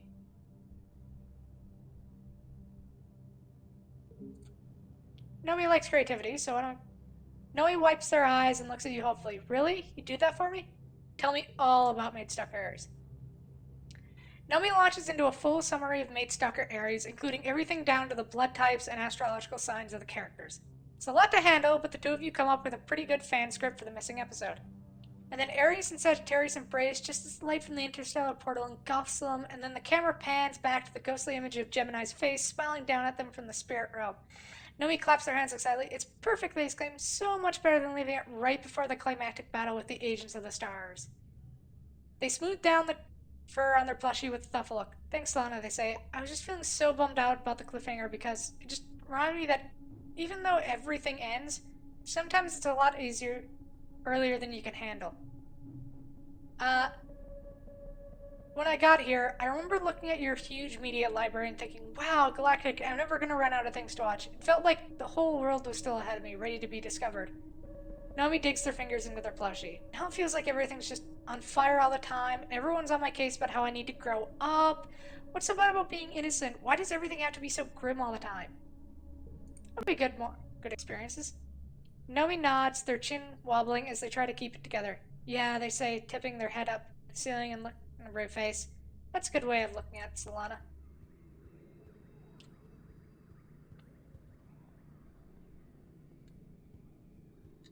Well,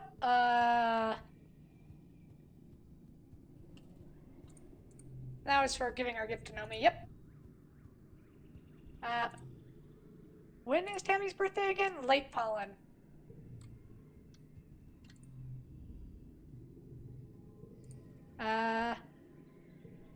Nope. Looks like we're gonna have to save cake for him. But I do have flowers, so here we go. Hope you find it useful. So that brings Tang up to 80. Still focus on getting people to 90. Ish. Okay, just cut out the whole, like, loner Batman thing. Here's a strange device, be happy. Well,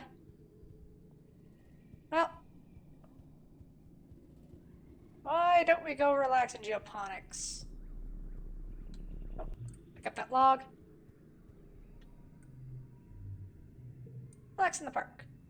You're pulling weeds in the garden when you hear raised voices coming from the barn. Socks' barn. Oh, that's not good. Cal is standing in front of the doors, blocking Vase from entering. What do you mean I can't go in there, Vase spits? What? This colony has top secret clearance now? You just can't, okay, Cal sputters. Vase tries to get around him, but Cal wedges himself between Vase and the door again. Why do you even need to, anyway? Vase shoves Cal hard. I'm on patrol, Nullhead. I don't give a shit about what's in the barn, but all of a sudden I care a lot about why you don't want me in there. Cal shoots you a look of pure fear. Socks must be out of her box. What do you do?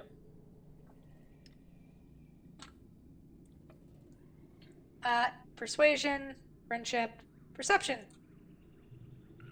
You sneak around to the other side of the barn and unlatch the window. Socks raises her head and at the strange sound, and you beckon her to make a break for it. Socks shoots past you, and oh, she's huge, and you're buffeted by the... as she pulls her long body out of the window and clatters up the side roof of the barn. You panic. Someone's going to see her. No, Socks, come down. Hide. You whisper and gesture to the shelter of the barn wall. She tilts her head at you and crawls back down the wall, sticking easily to it with her feet. There must be 10 pairs of them now, at least. Socks curls up beside you, her great big dinosaur head in her lap. Through the window, you hear the sound of Vase searching the barn. You hold your fingers to your lips in a shushing motion at Socks. You hope she understands. After a few tense minutes, you hear the barn doors close and the sound of Vase's boots crunching down the garden path. Socks slithers her great body through the window again, and you go up round the front to meet Cal. Cal closes the barn door and heaves a sigh of relief. That was close, he mutters, wiping his forehead. Ugh, did you know you can still stress sweat even if you're always the right temperature? He leans his back against the door. It's getting harder to keep Socks a secret, he admits. There are so many people here now, and she looks like that. Socks curls up and rests her big head on Cal's lap, looking at him with an adoring expression. He rubs her nose and scritches behind her frill. When you saw the wild dilly-pad eating the rocks, what did it look like, he asked. You tell Cal what you remember of the great beast, that even from a distance you could tell it was at least as long as the whole colony wall, and it ate boulders like soy sweets. Back when Socks was a baby caterpillar, you almost didn't recognize them as the same species, but looking at her now, you now know that she's got the blood of dragons in her. Cal bites his lip. I was afraid you'd say that, he says softly. What are we gonna do?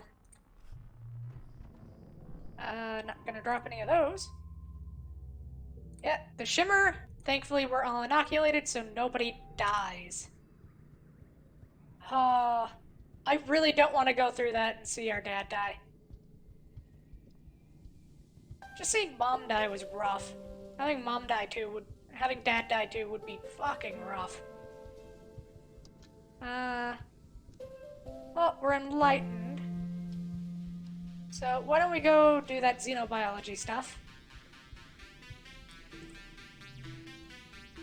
Explore the xenobotany lab. Hey kiddo, your dad says, looking up at his work desk where he's dissecting a huge bell-shaped flower. Can you hand me the separator? I've really got my hands and things here. You hand him the tool, which he uses to wedge open some sort of weird stoma-like opening inside the bell. Gooey purple nectar oozes out and pools on the floor. Whoa, he exclaims. Thought I drained this little beauty. Can you get a towel, I guess? You help him mop up the flower juice. Yuck, it's sticky and smells like rotting vegetables. When you're done, he looks at you with pride. You know, I've been thinking of getting one of you kids to come help me out with researching the native plants, he says. You think you might be able to break off some time to help your old man in the lab? I know you've been studying biology, he adds. It's not as glamorous as gene tech research, for instance, but it is important. He grins. Let me talk to your mom about it tonight before you go telling her. She's not a fan of alien plants, you know? If it were up to her, we'd fill these greenhouses with earth plants and nothing else, but there's gotta be more on this planet that we can cultivate. If you find any cool plants while you're exploring, bring them here and we can take a look at them. Research xenobotany. Your dad introduces you to the little lab that he has set up in one of the greenhouses. It's incredible, he says, gesturing all around him. We're studying We're surrounded by alien flora, and we know practically nothing about it. What's edible, what's medicine, what can we make fibers with, or build with, or use in ways we haven't thought of yet? He beams at you. You and me, we're gonna find out, my little potato. Your dad directs you to a research bench, and here's where you'll be working. The bench is buried under samples and beakers and weird-looking alien sprouts. More than just a simple table, the analysis bench is covered with buttons and little holes you put things into. There is no on switch. Yep, you looked everywhere. Stick something in a hole. You put one of the seedlings in a small slot on the table, a little door slides shut, then reopens, a loud burr noise startles you. Oh no, you broke it, your dad laughs. Nah, just kidding, you're fine, good instincts, you know. Go ahead and mess around, your dad encourages you. You won't break anything. You mash all the buttons until yo, kiddo! It's Congruence. The friendly ship's computer beams at you from her own holoscreen set in the bench. Of course she's here. She's the guardian of all knowledge in the colony, after all. You wonder where she got yo from. Your dad laughs. Don't tell anyone, but Congruence is the real brains of the operation, he confesses. Though it's not like it's a secret. She'll make sure you don't do anything super dangerous, which means you and I get to focus on experimentation. You follow the rules and stick to what you already know, you won't learn anything new. So don't be afraid to try new stuff. You bring the mushwood samples into the lab. You're going to study these and revolutionize the use of mushwood lumber. Maybe. Wait, didn't Rex use mushwood to build his war? Do you want to study these samples or donate them to Rex? Study this mushroom. You examine the mushwood under a microscope and take notes on its cellular structure. Part of the reason it needs to be harvested and wet is because the cells go saturated, that they lose structural integrity and turn to, well, mush during glow. After studying the exact process by which the cells take in water leads to a breakthrough. It might be possible to hack the process and stop the mushwood trees from taking on too much water during wet. If they don't take as much water, they won't have to take as long to dry. You should be able to develop a spray that the loggers can apply to the fruiting bodies of the mushwood, the part that sticks out above ground, to close its pores. Reducing the negative pressure in the body should stop it from pulling so much water from the mycelial network underground. This is great. Logging will be much more efficient now. So that ups colony defense. 6, 6, 4. We'll do that to get a streak going.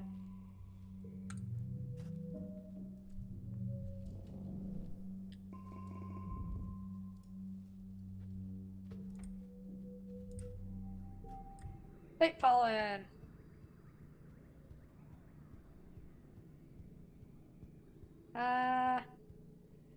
How's our organizing doing? We're at 12 organizing. Nice. Hey, Tammy. Yeah, we need higher empathy.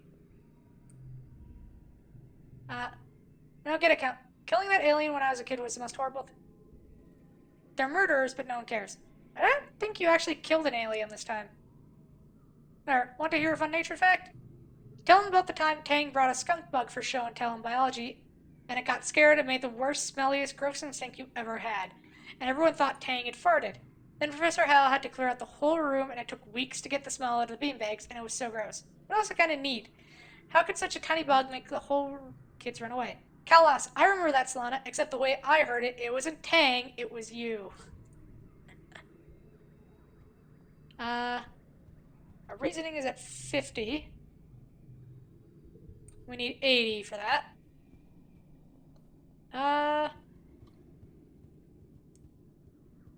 Oh, right, birthday. Go give Tammy her birthday. I guess we'll give her a flower. As long as we have something to give them besides cake, we don't give them cake. Because cake works for everybody except for Dis. Because Dis is a loner. Well, why don't we hit up engineering and see what we can do? Your help heading back to your quarters. At the end of the day, as you pass by the medbay, you hear shouts of scrambling from within. Several surveyors have come back with serious wounds, not the usual broken limbs and sunstroke. One of them is holding a trowel to her own leg, staunching blood flow from a massive antibiotic. Another looks nearly blinded from acid. It looks like chaos in there. Help in medbay. Gosh, it's a good thing you're here. Triaging and getting the most badly wounded into the medbeds is difficult, and the other needs a traditional medical attention while they wait. It's hectic, stressful work, but you're able to keep your head and provide assistance. Good work in there, Solana, Chief Engineer Instant says. You know, with how the colony's grown, I could use an assistant nurse here. Someone I can trust to take care of things while I'm working in the lab. Come back next month and give me a hand if you're interested. Get to work. That may be a good way to grow some of our stats. We'll check it out later.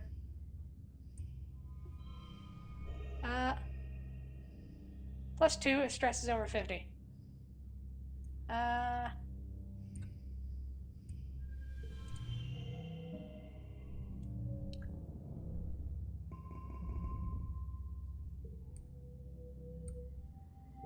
They fall into early dust. So, we know whose birthday it is. Hey, Nem. Here, we don't have anything else for you, so here's a cake. Hey, is this birthday cake? Thanks for remembering my birthday. That puts Nem at 44.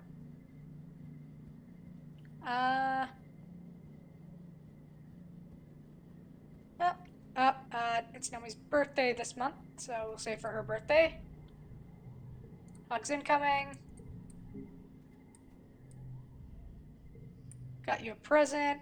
Here's another log.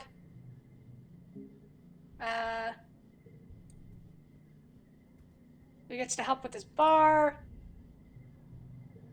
Found something you might like. Here's one of the flowers I've got.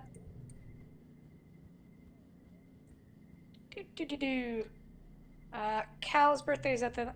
no, let's use the glitch if we can. Nope, can't use it on Cal since we don't have anything he likes besides cake.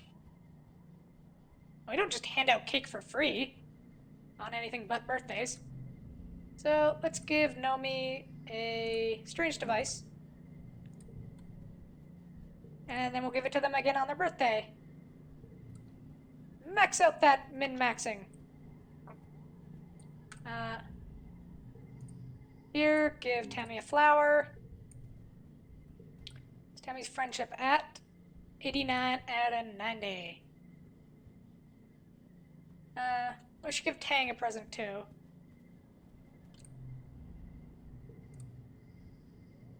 Tang, here's your present. Hope you find it useful. Yep. Now what? Oh, yeah, alright, Dis. Gotta go give Dis a present. Here's a strange device. What's that put Dis at? 67 out of 100. Okay, so... why don't we do some biology? Actually, why don't we do some animals, since that ups our empathy as well. So let's tend to the animals, which is animals and empathy.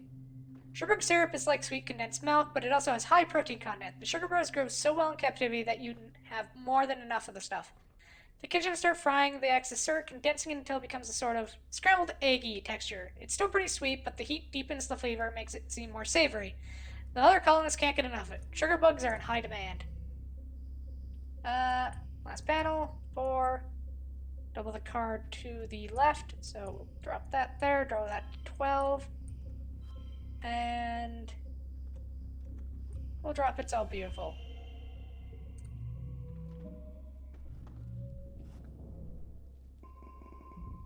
Puts our empathy up, and our animals up a lot.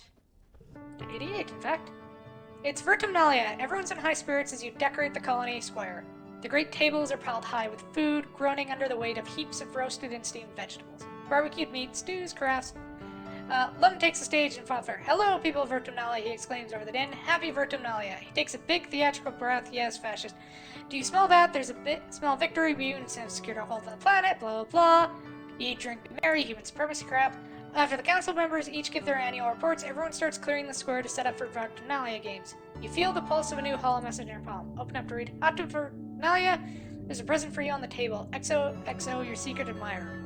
You rush over to the feast table and spot a wrapped present in among the roasted vegetables. Wow, you have a secret admirer?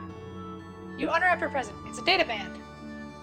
You snap it on your wrist and boot it up on your holopalm. It's full of all your favorite songs, videos, shows, and games. A collection curated by someone who must really know you. Now you always have your media with you, even if your net goes down, including all your favorite episodes of The Rise and Fall of Sanctuary Moon. Nice! But later, we'll do trivia again. You're not going to have any pop culture questions this year, right? Tang sulks, her voice dripping with disdain. I just don't see the point. Why are we celebrating real intelligence? Luckily, Nomi didn't hear this because Or if they do, they don't care. They're just happy to be here. Trivia time! Alright. Well, let's do 4. Let's get a chain of 4s going there. Drop the 9.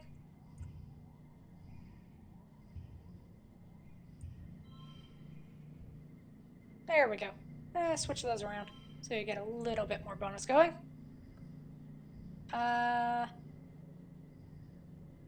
4, 5.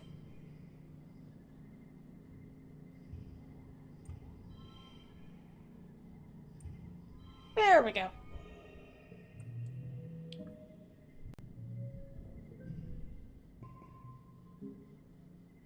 All those hours spent watching holovids are really paying off. You nailed the pop culture questions and about half of the science and humanities ones as well. Nomi and Tangent are too specialized to beat you, Trivia Star. -50. After the festivities, everyone descends on the feast. You heap your plates with more food than you could eat in 3 sittings. When all the food is gone and the sunset is broken in the heat of the day, the people break out of their instruments. Everyone dances well into the night. Mid-dust. Let's give Nomi their birthday. Oh, hey Cal, what's up? Leave them alone for now. Right. Well, why don't we ask Nomi if they're our secret admirer? Probably not, though. You got a secret admirer? That's... Oh, that's... nope. Who's our highest? It's Tang. Highest not in a relationship is Tang. So let's go ask Tang if they are a secret admirer. Tangent continues to scrutinize her work, though the tips of her ears go pink. What? No, I can the whole idea. I'm simply too busy to. It's okay. I won't tell.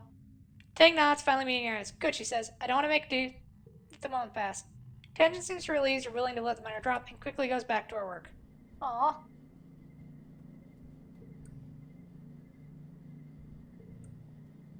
Well, alright. Nomi Nomi's birthday present. Hey, Nomi. Have another strange device. That puts Nomi at 41. Oh, why don't we go do engineering again, see if we can get the next part of what we need. The Heliobots didn't have onboard AI like congruence, which must have been hard. She runs the robotics lab just like she runs all the rest of the colony system. Silently and perfectly. Working with her is like working with all-knowing, all-powerful God, who doesn't mind doing all the chores. You always knew congruence is more advanced than all the other bots put together, but you didn't realize that assumption was literal. She programs all the bots based off her own code. So it's almost like they're a part of her. Sometimes while you're working on a bot, she'll joke that it tickles. As Congruence's hands, you do physical maintenance on the bots. The ones you see most often are the vacubots, as the colony has gotten larger and more dirtier. They're much more likely to get clogged and break down. Then people have to do more cleaning by hand, which makes them complain to command, which means more maintenance requisitions on your desk. One vacubot in particular is just eccentric. It's broken in a way you can't really permanently fix, but you keep it, patching it up, and sending it back out to the colony. You see it in the lab so often you decide to name it Roomba. No, Rob. Let's name it Rosie. You stencil the bot's name on its chassis and send it on its mailwire. There you go, little Rosie. See you again in a few days. 9, 9, 7, 4, 6.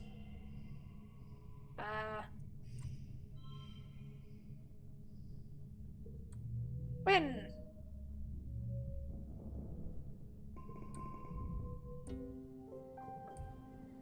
Oh, late dust. Oh, Cal's birthday, so let's go give him his cake.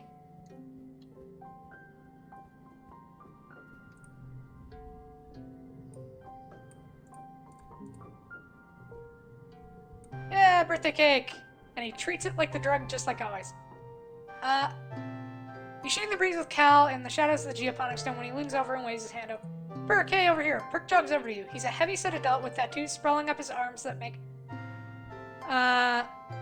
made of marble. He holds up a stack of tiffins wrapped in a stash. Hey, you two. Seth and I were testing out recipes, and we've made up too much. Figured I'd run some lunch over to you. Cal takes the tiffins and opens up the first one. Lintel da! He exclaims, inhaling deeply. No way. Perk looks proud. Rice is the second one, and Little Perkle and a little something sweet in the third. You deserve it with how hard you've been working out here. You eat up to Solana, there's more than enough. Perk leaves you to divide the spoils, and Cal goes right to dessert. Having 4 parents is the best, he mumbles, around a mouthful of sour sweet cake. Cal's mom, Auntie Tyra, is in a relationship with 3 other colonists. Perk's the newest member of his family, but even then, they've all been together for a while. Cal's always been surrounded by a lot of love at home. Cal swallows his food. You know, sometimes I wonder if I want to date that many people like my mom does, he muses. Like, finding one person who wants to date you and having the courage to ask them out is already hard enough. Bruh, my palms are sweating just thinking about it. Besides, Cal continues, it works fine for my mom, but I kind of feel like if I find someone, I want to just be with them, you know? I want to put all my energy into making them happy. Special person, huh? Like Tammy? Cal blushes and looks around as if speaking her name, you might summon her presence. Solana, he hisses and rubs back his nest. I mean, yeah, he admits quietly, of course I really like her. The dye is sweet and fragrant and tastes all the better for being made and delivered with love. You and Cal eat your fill before Cal excuses himself and go back to work. Aww. Yeah, let's do our animals bit. Oh, right. I think because we have 80. Yeah, we can help Dad with the animals. Your dad is helping 2 bristlebugs who've gotten tangled up with each other. Well, maybe they were wrestling. Your dad doesn't want to go into the details. He hefts up the larger one. You carefully pull apart their bristling spikes, being careful not to get jabbed yourself. 10 minutes later, they're back at it again. Your dad shrugs. The heart wants what it wants, I guess. Helping with the animals. Your dad is running some kind of test on the trippets. He's playing different chords and trying to see if they have a language or are they just instinctive animal calls. You help him by holding up random objects and trying to determine if their sounds map to any understanding of what they're seeing. They're either saying, kill all humans, or Linguini sports ball, your dad says, staring at the readout on his hollow palm. I just can't be sure. And I don't think we can do Mom's thing. Nope. Need more organizing.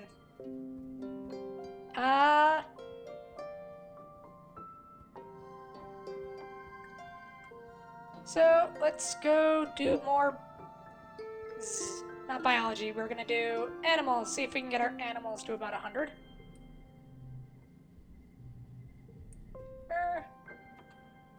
Actually, let's do biology. Since we have to do some stuff on Zeobotany. Back in the lab, you have all the right equipment to properly examine that radioactive plant you found. Maybe you can find a way to protect yourself from them so you don't need to drag a radiation-proof envirosuit with you every time you go to that part of the planet. Radiation poison isn't the killer it used to be on Earth. With medbeds, you can flush out deadly doses of radiation in a few hours. It could still make you really sick, though, and high enough doses could kill you before you're even able to reach a medbed. How confident are you that you know how to protect yourself? Super confident, no problem. Yeah, you've totally got a handle on this. You're an engineering wunderkind. You take all the correct precautions, you clear the area of anything that might be contaminated, you wear a radiation-proof hazsuit, you clearly check the radiation levels of the lab, you have congruence on standby to call for help if you need it. Everything goes smoothly. You discover that the radioactive part of the flower is confined to the carpel of the flower, its reproductive organs, and that the petals act as a radioactive shield to protect the rest of the plant.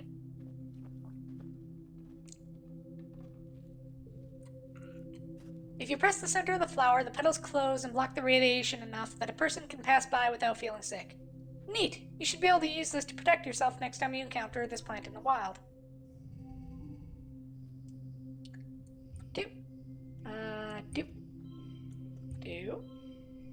Do. Do. Do. Do. Do. Do. Do. Do. Do.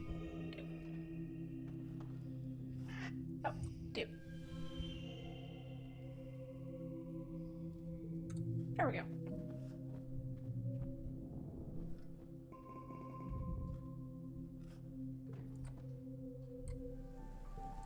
Early wet. Well, let's go give gift to Marzipan. Here's your birthday flower. What's up, Mars? Approach Mars, who's deep in negotiations of some kind with Tangent. When Tang sees you over Mars' shoulder, she points and says your name. Thank you, forces of chance and chaos, Tang mutters, slipping away as Mars' attention turns to you. She's your problem now, Solana. Mars pretends not to hear her. Solana, she exclaims, "You're looking hideous today, darling. Luckily, I'm doing makeovers and fashion advice free of charge." What's the catch? Mars smiles. No catch, she says smoothly. You just have to try on my new line of clothing and give me your honest opinion. Come with me, Mars says, directing you to her room. I've been working on these designs for weeks. They're fresh off the printer and I'm dying to see how they look on a regular person like yourself. Mars' room is full of sparkling fabric. My first fashion line is all about dressing for the seasons of Fortuna, Mars says, as she ushers you inside. Yellow and angular for dust, airy and pink for pollen, stuff like that. If we ever make it back to Earth, I want to be known as the visionary who brought Fortuna home. Great idea, I know.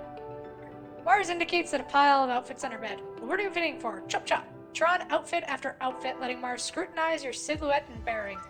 She seems genuinely focused on how the clothing performs. Finally, you finish trying on all the outfits. I think the glow jumpsuit is the winner. Go ahead and put it back up.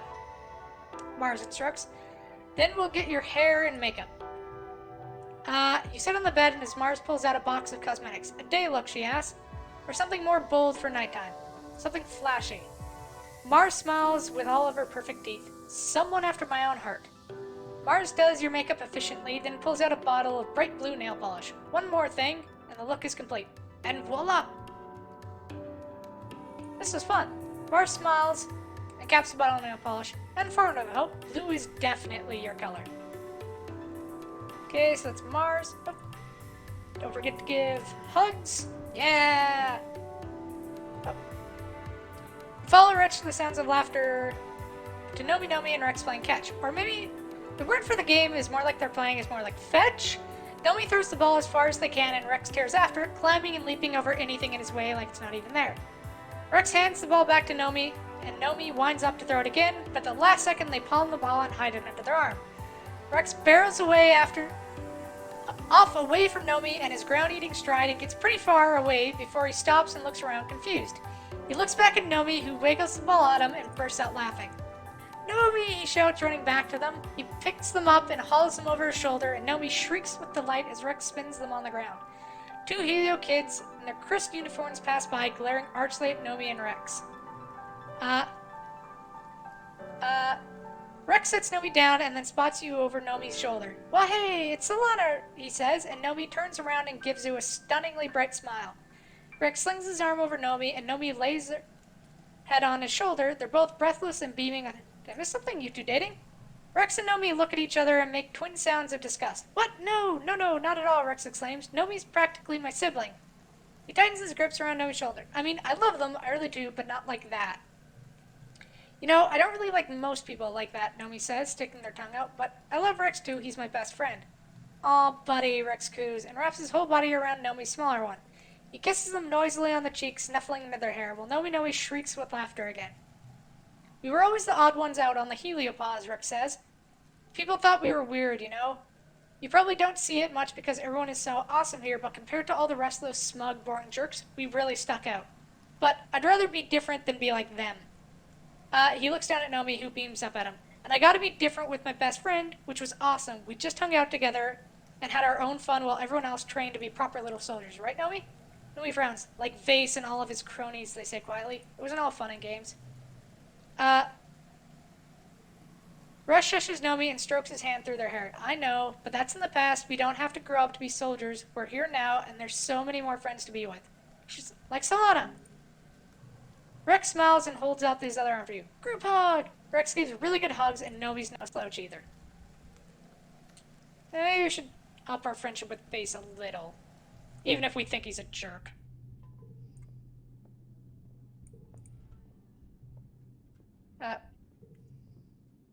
So, we'll give him this thing. Vase turns the strange device over and says, "Know the enemy," he says. Ugh. You freak. Two friendship with him. Ugh.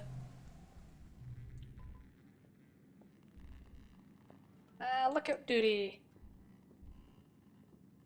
Defense training. Well, let's leave. We're not really gonna do anything there. Alright, we gotta give Nomi their gift.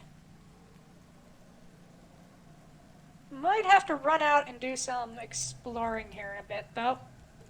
We're running out of gifts.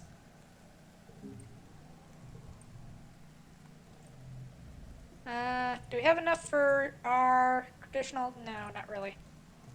Don't have enough to glitch the system right now. We do for Tang, but not for...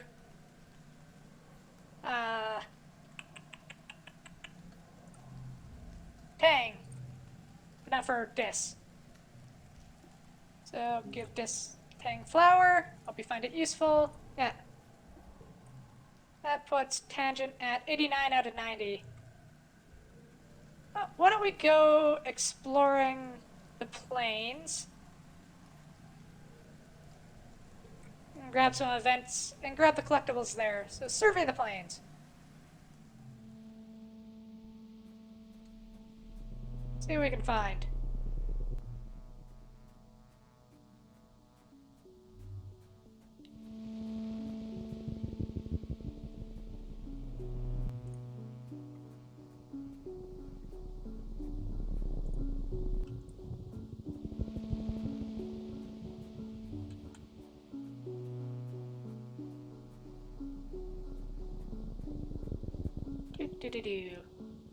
As we wander... Oh, hey, Nomi. There we go.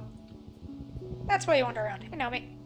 Meet up with Dis and Nomi. They stumbled upon something strange and are arguing over what to do with it. It's a big blue crystal knee-high and warm to the touch. Looks like there's something inside it. We gotta crack it open and see what's inside, Nomi exclaims. It could be anything. Are you a psychopath? Dis retorts, clearly offended. What if it's alive? You're gonna screw with the ecological balance because you're bored? It's for science, Nomi pouts, turning to you. Come on, Solana, we'll do it. Right, Solana? Scan it for a heartbeat. Use some surveying equipment to detect a heartbeat, proving that yes, it's alive. You can't tell much else since the scanner seems to be blocked by the crystal, but it's something. Nomi is absolutely delighted. The three of you happily leave it at that. So mostly Nomi just wanted to know what it was, and if it's alive. Cool enough. Friendship is at 48 with Nomi and 33 with Dex. You can tell which one we've been focusing on.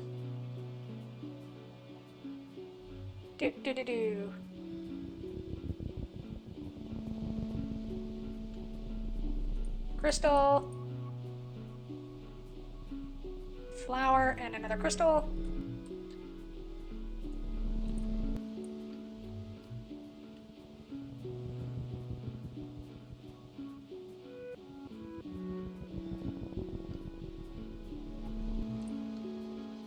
Ugh. I feel dirty even for associating with face. Ugh.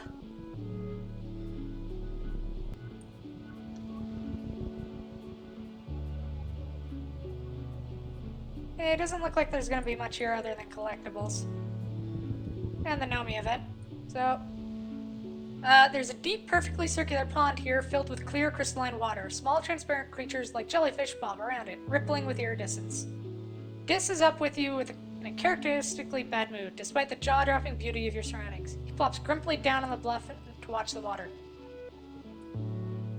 You aren't watching for long when a tentacle reaches out and plucks one of the jellyfish from the swarm, dragging it down into the depths. Some massive Xeno must live at the bottom of this pond.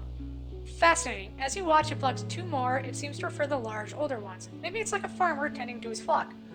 Or just a very sneaky predator. You take some notes, particularly that you should think twice about swimming in any of the ponds. Let's take a nap. So relaxing, you take off your shoes and soak your feet in the water. You're dozing off until a tentacle grabs your ankle and pulls you into the pond. You feel your arms fighting the gentle pull of the tentacle. Dis watches from the shoreline. You think he's frozen in shock. When you call for help, he only frowns in thought. Dis moves closer to the pond. Panic doesn't help, he mutters. Calm down, just calm down. See? You stop flailing and the tentacle stops pulling. See? It's not pulling you under, Dis says. It's just checking you out. After a while, the tentacle releases you and disappears into the depths. Dis helps fish you out of the deceptively deep pool and helps you wring out your clothes. You haven't come down from the whole almost dying thing. He stops panicking and looks at you fiercely. You could have died, but only because you panicked. It wasn't even trying to hurt you. Would have been my fault. Don't ever do that again. You realize he was upset because he cares about you in his own way. You mumble thanks and keep... And let's head home.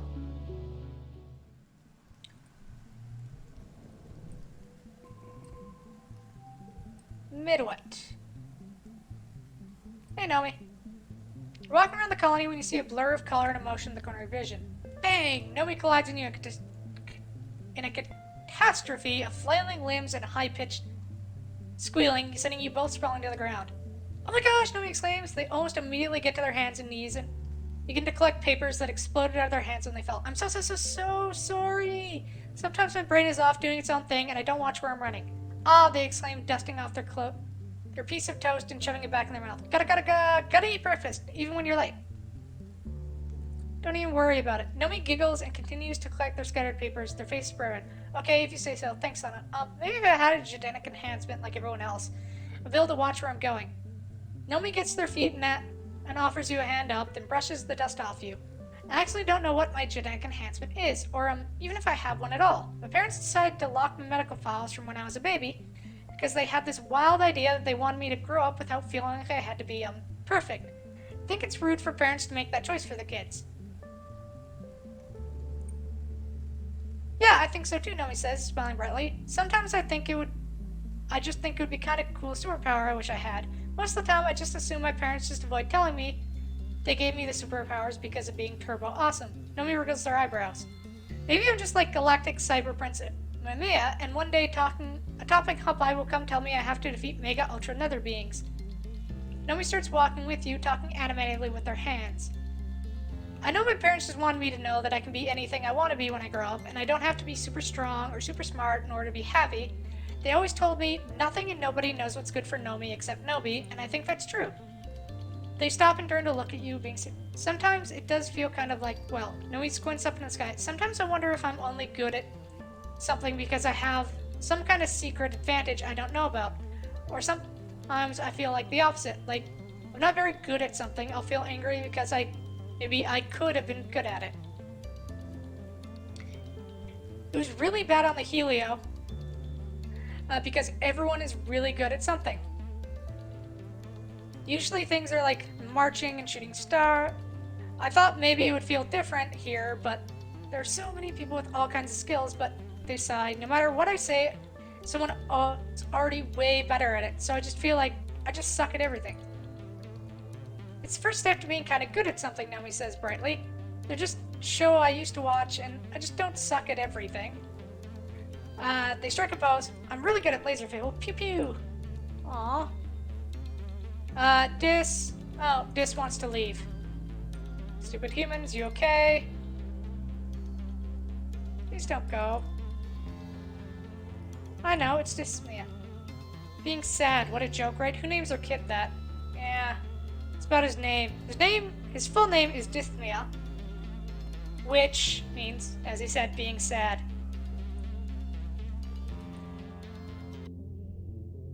Yeah, and he didn't get very far. Poor kid. What's her friendship's rating at? 70. Oh, wait for his birthday to give him the rest of his stuff. Do I have stuff for Nem? Suppose I can give her a mushwood log. One is better than nothing.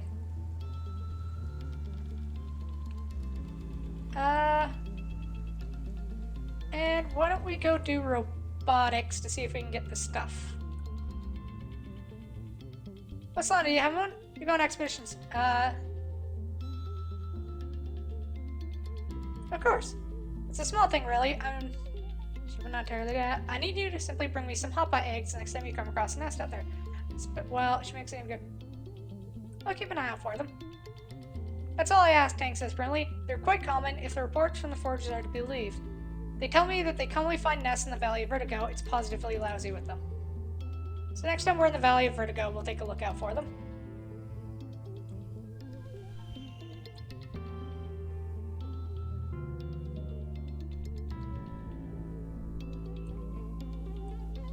Lake wet. Time to give out birthday gifts. Here, happy birthday. Have a flower.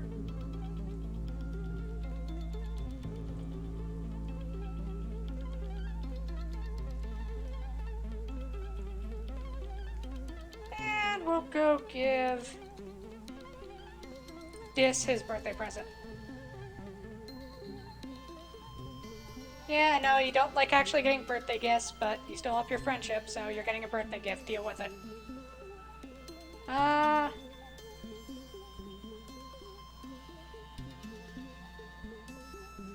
Well, Tang wants us to go to the Valley of Vertigo. But I'm still trying to get a thing from engineering, so back to engineering we go. Oh, hey, what's up? You find Tang puzzling over a large column, making notes on her hollow eye and focusing at them. As you approach, she gestures toward the hollow screen. Ugh, she starts taking a break to rub her temples. Okay, Tang. Come beside her and she starts. Oh, Slana, I'm in the middle of running simulations on genetic diversity over the next few generations. Welcome to see it will affect us, most likely. Tang pulls up the next geogram simulation, a family tree encompassing all the people in the colony. Their familiar relationships and genetic conditions, she scrutinizes it with a frown. We have an unusually high amount of hereditary heart disease no matter how you slice it, she mutters. Luck of the draw, we've lost quite a bit more genetic diversity than the original genesis of the Rotuna project anticipated, and that's not even counting those unwilling or unable to reproduce. It's possible to steer the ship out of it, so to speak, but it will take some purposeful breeding choices, at least 5 to 6. May I verify your data? Tang gives you a curt smile and angles the holoscreen towards you. It sounds crude, she admits, but the colony will need to accept a certain level of oversight in this matter if we intend to survive, genetically speaking. Artificial insemination of material from Earth donors, even in love matches, for example. You stare at the genogram until your eyes cross and shake your head. Tang laughs. It's terrifyingly complex, isn't it?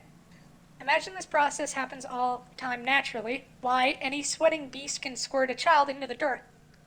It's all just proteins and luck, but the end result is this. She waves her hand at the massive chart. It's beautiful in a way. On a long enough time scale, we can predict the genetic drift of a species. In the face of that, what do family bonds matter? Tang laughs bitterly. It's not as if sharing genes with someone guarantees you'll be a strong family unit. Does anyone really like their parents? This sounds a little eugenics-y. Tang looks affronted. What? She sputters. Solana, surely there's a middle ground between eugenics and everyone dying of preventable genetic diseases, especially in these first critical generation. Cool move! But still eugenics. Tang rolls her eyes. Whatever, I'm still going to run the simulations. Then, when your inbred great-great-great-great-grandchildren interface with my consciousness that I've uploaded to the colony IA, I can tell them I was right. As for my own family, Tang continues, I feel no allegiance to any of them based on blood. If I had no family at all, that would be acceptable. What about this? Ugh, Tang says. I'm ashamed we're even related. Literally, all he does is go out on an expedition and talk to trees. Who even knows where he is right now? You mean the depressed drunk who died when I was a kid? Tang retorts. No, not at all. If it wasn't for Chief Steward Anne, I probably wouldn't even... Tang looks thoughtfully at the genogram. Truthfully, I'm not entirely certain I can bear children. There must be limits to my gene-engineered body. I certainly didn't experience puberty to the extent that Mars and Tammy did, for example. Besides, Tang continues, children would only distract me from my work. The chief engineer never had children after all. I think that's admirable. Tang's gaze flickers over to where Chief Engineer Instance is talking to one of the other lab assistants. In some ways, I'm the child she never had, and she is the mother I wish I did have, she says quietly. Instance and I became closer when we started the gender affirmation process, she continues. And it was so obvious then that we were kindred spirits. Over the years, when I could come in for checkups and observations, we'd talk about science behind the process. Of course, I showed an interest in it, and Instance fostered that in it. She supported me. Tang looks at the ground. Unlike my own mother, who by that point had ceased to find joy in almost anything. What would I be without Instance, Tang says. The only thing I have in life is what she gave me, not just this body, but my passion, my hard work, my achievements. Without her, I would have nothing. However, you're more than what she made you to be. You don't understand, Solana, Tang replies. I'm not burdened by this debt to Innocence. I love what she helped me become. I'm grateful. Now, if you excuse me, she turning back to the genotype before, I have our legacy to plan. Still eugenics-y. Well, back to engineering, I guess.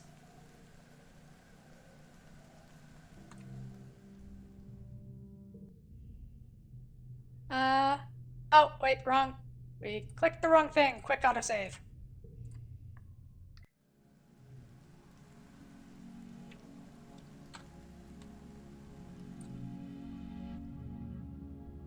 Spare robots.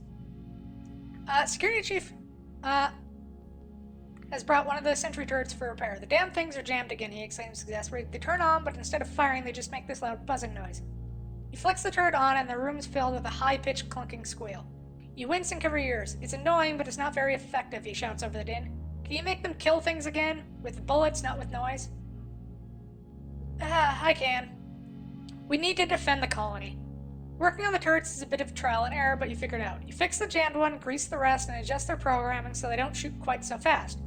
After a few years out in the elements, they're getting some wear and tear, and the old machines need to be operated more delicately.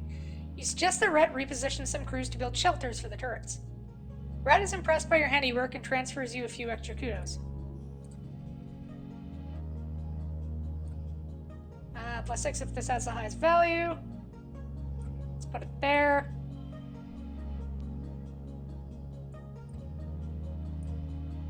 Just enough.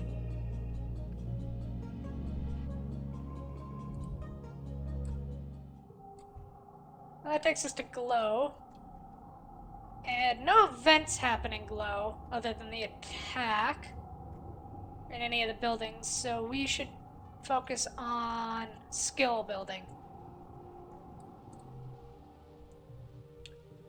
Supply depot. Well, the next thing to be upgraded is animal. Well, if we do the heroic thing, again, we get heroic. Why don't we up our...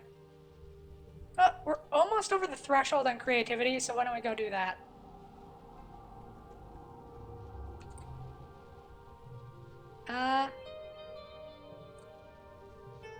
Practice in your quarters. Starting to go flat on one side. Card becomes yellow.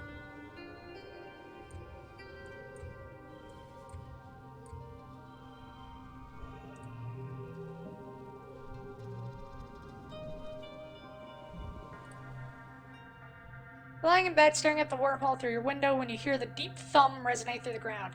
Then a second one, quieter. The woven roof of your room quivers, unleashing a season's worth of fine glowing dust to sift through the air.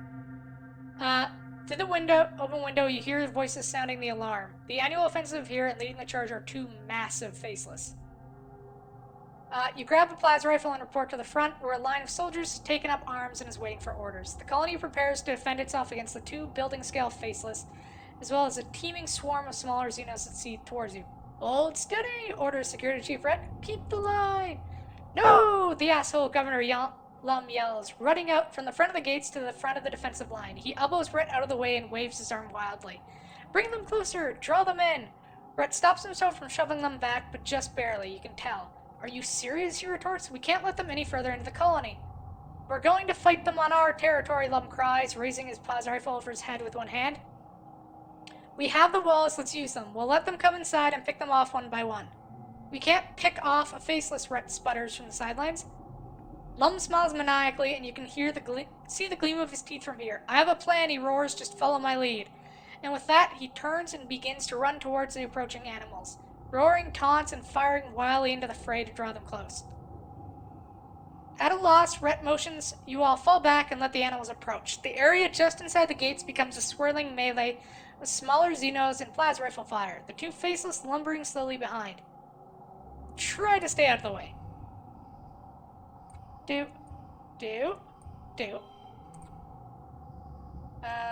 Guard gets +3, keep between rounds. 0, 4. And it's valid, so it goes everywhere, so we'll grab that. Value is wild. So we'll throw that there. 4, 5. If we put it there, we get a straight.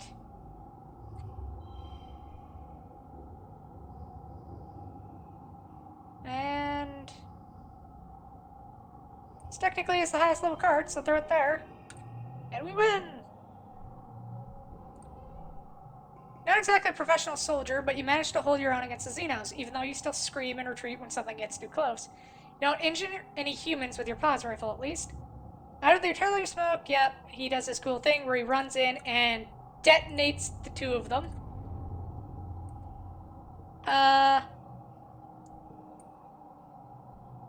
Fortunately, no one was hurt, but we lose 2 colony defense. Tonight's defense was still But Utopia's right, if you don't have any more of those explosives now, you can't just nanoprint unstable molecules like that. What are you going to do during the next attack? And we're now 17.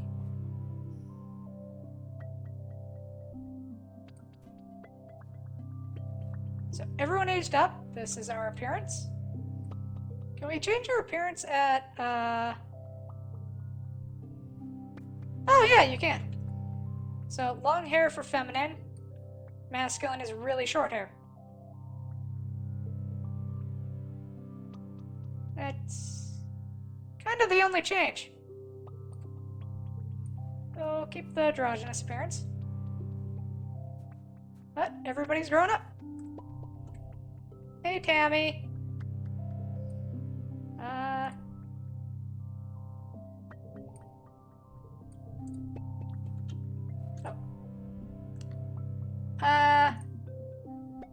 Oh, it's a beautiful day today. You spot Tammy outside the lounge. Her father, Tonin, is there as well with a supportive hand on her shoulder. She waves excitedly as you proud. Solana, guess what? Doctor Instance approved me for artificial insemination. I can have a baby. You knew that Tammy wanted to be a parent, but so soon? She's only a year older than you are. Seeing you sitting there, kicking her bare feet in the grass, you can't believe how young she looks. And how very happy, just beaming from ear to ear. Wanting to be a mother, Tammy smiles at her dad. It's one thing. It's maybe the only thing I've ever been really sure of. The funny thing is, Tammy muses, I know I should feel scared, but I don't. I know I've been scared my whole life, she laughs quietly to herself. But when I think about being a mother, I can only feel calm. Like I can be brave. I can do anything as long as it's for my baby. Tammy's father gives her a shoulder squeeze and she leans against him. Even when I was younger and I took care of the children in the old creche, if they cried or were scared, or that was the only time I wasn't afraid, she shakes her head. Isn't that funny? Animal parents are fierce protectors too. You describe how Hopeyes will go nuts if you go near one of their nests, throwing themselves fearlessly into danger to protect their young. Float cows circle up with their calves in the middle of the herd. And even the completely tame bristlebugs on the farms won't let you go near them when they're nursing. Cal's gotten hurt by those bristlebugs enough time to know, don't mess with parents. Talon clears his throat. You should know, Tammy, I haven't always been brave myself. I've been frightened of, well, darn most everything since we landed, to be honest, especially of anything hurting you. Tammy looks up at her father in surprise. Tonin nods solemnly. I've always tried to look brave for your sake. You needed your dad to be strong, and in knowing I needed to protect you, that made me stronger. Tammy's chin trembles. She buries her face in his shoulder. Better you than me, sister. Is Cal going to help you raise your baby? You're gonna be a great mom. Tammy blushes and looks away, tucking her hair behind her elf ears. Thank you, Solana, she says. That means a lot coming from you.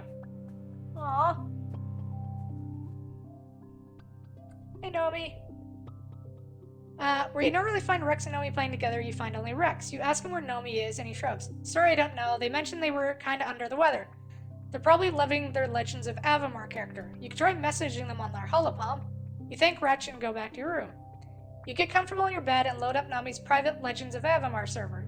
Back on Earth, there have been thousands of people playing this game, but now it's just a brave few nerds. Just as Rick said, Nomi's logged into one of their characters and they send you a message. Hey, sorry if you were looking for me. I feel super crummy, so I'm gonna spend time in Avamar. I'm leveling up an alt right now. If you make a new character, I can help you with the first group of quests. What kind of character do you want to play? Let's go with a wizard. You log into the game with your new character. After spending a few minutes having minor existential crisis over their name, you eventually give them up and name them after yourself. Nomi is waiting for you with their new character, Meadris, an elven archer with long red hair. They jump a few times in your general direction. Your character's so cute, hee hee. Thanks, yours too. You think? So thank you.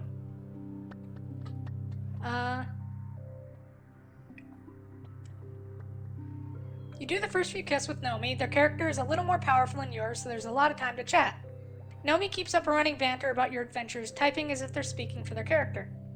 Fear my bow, meddlesome creatures. The forest will not miss your presence. It's hard not to notice how much more serious and well-spoken Nomi seems to be when they're writing in character instead of speaking.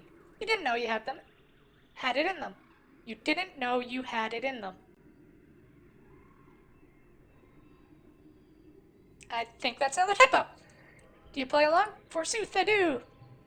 You type back. Arcane powers seal thine fate. Nomi sends you a string of hearts. You play for a bit and have to stop until you sell your loot at the vendor, marveling at the accessories you'll be able to buy when you have some more gold. Nomi opens up a trade window with you and plunks a necklace into it. It's one of the expensive ones and a huge increase in stats. Galactic. I thought it would look good on you. Heart, heart, heart. Accepted and flirt back.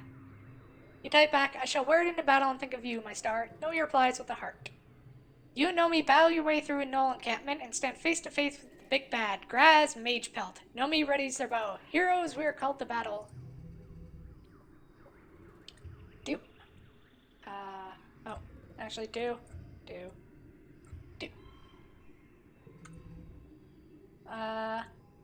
Throw an 8. Card becomes a 3. Sure, why not?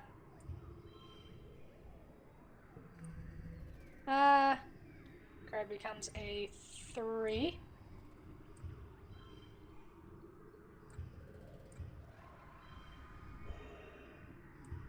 There we go.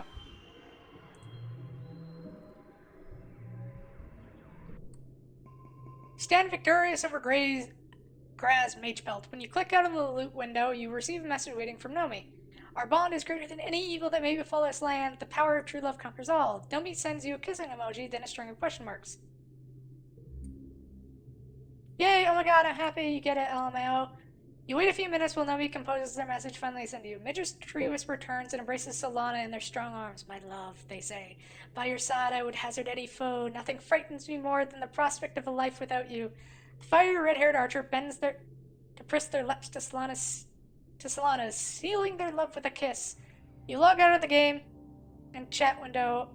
Nomi, what do you say? So, what? Oh my god, no, nope. Haha, don't take this wrong way, but I don't like anyone. Sometimes it feels like everyone's a big ball of hormones here. Like, all everyone cares about is the smutty stuff, just sitting here like, yuck. Think you might be interested? Okay, sometimes it's like, okay, I might be but, I think I'd really, like me? Maybe? Don't count on it or anything. I think we chose the wrong answer there. Oh, let's try it again.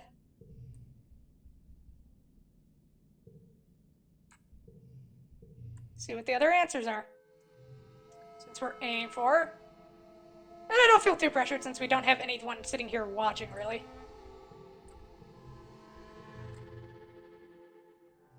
So this should take us to right after Tammy? Right after Tammy. Or is it right before Right before Tammy and her... And the bit that she now has a baby. So we'll real quick go through that. Animals are fierce protectors. You're gonna be a great mom. Which she is. She really does seem like she'd be an amazing mom. So real quick, make a save. Nomi!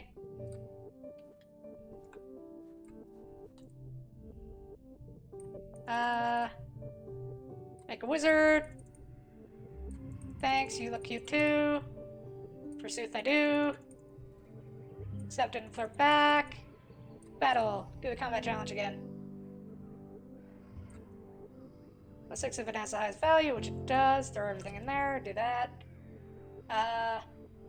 Card gets +3. Card becomes a 3. Sure. Throw that in there. 7, 6, 5. Oh, we lose our straight if we do that. Good enough.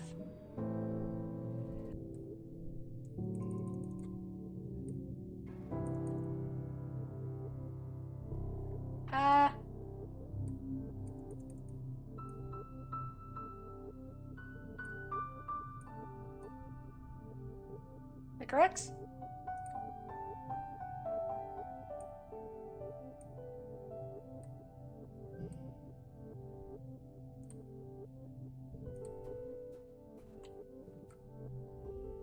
Aww.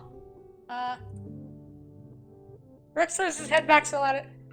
Over the years, a lot of people started wearing a lot less clothing than you remember from when you were growing up in the climate-controlled stratospheric.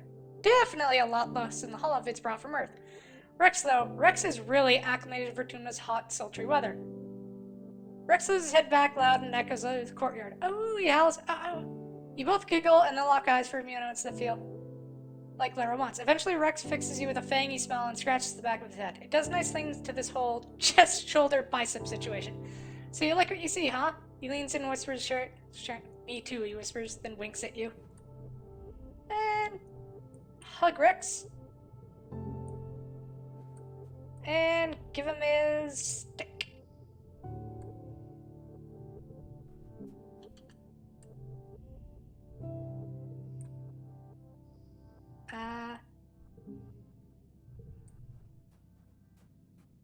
Okay, hey Nam. Here's a log. I don't have anything else to give you. Hey Tang. Oh, I don't have anything really to give you either other than this. Guess I should give Vase something too. Ugh.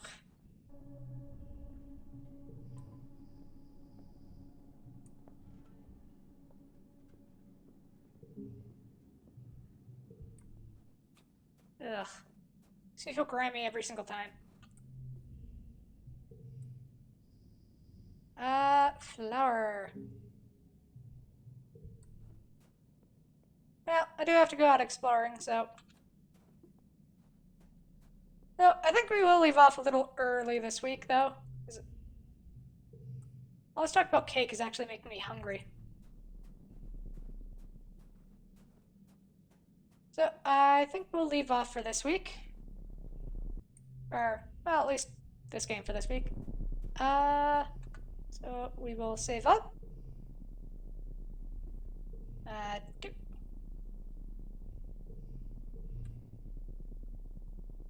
hope everyone has a wonderful night. I hope everyone has a wonderful week, and I hope to see you all again. Bye, everyone!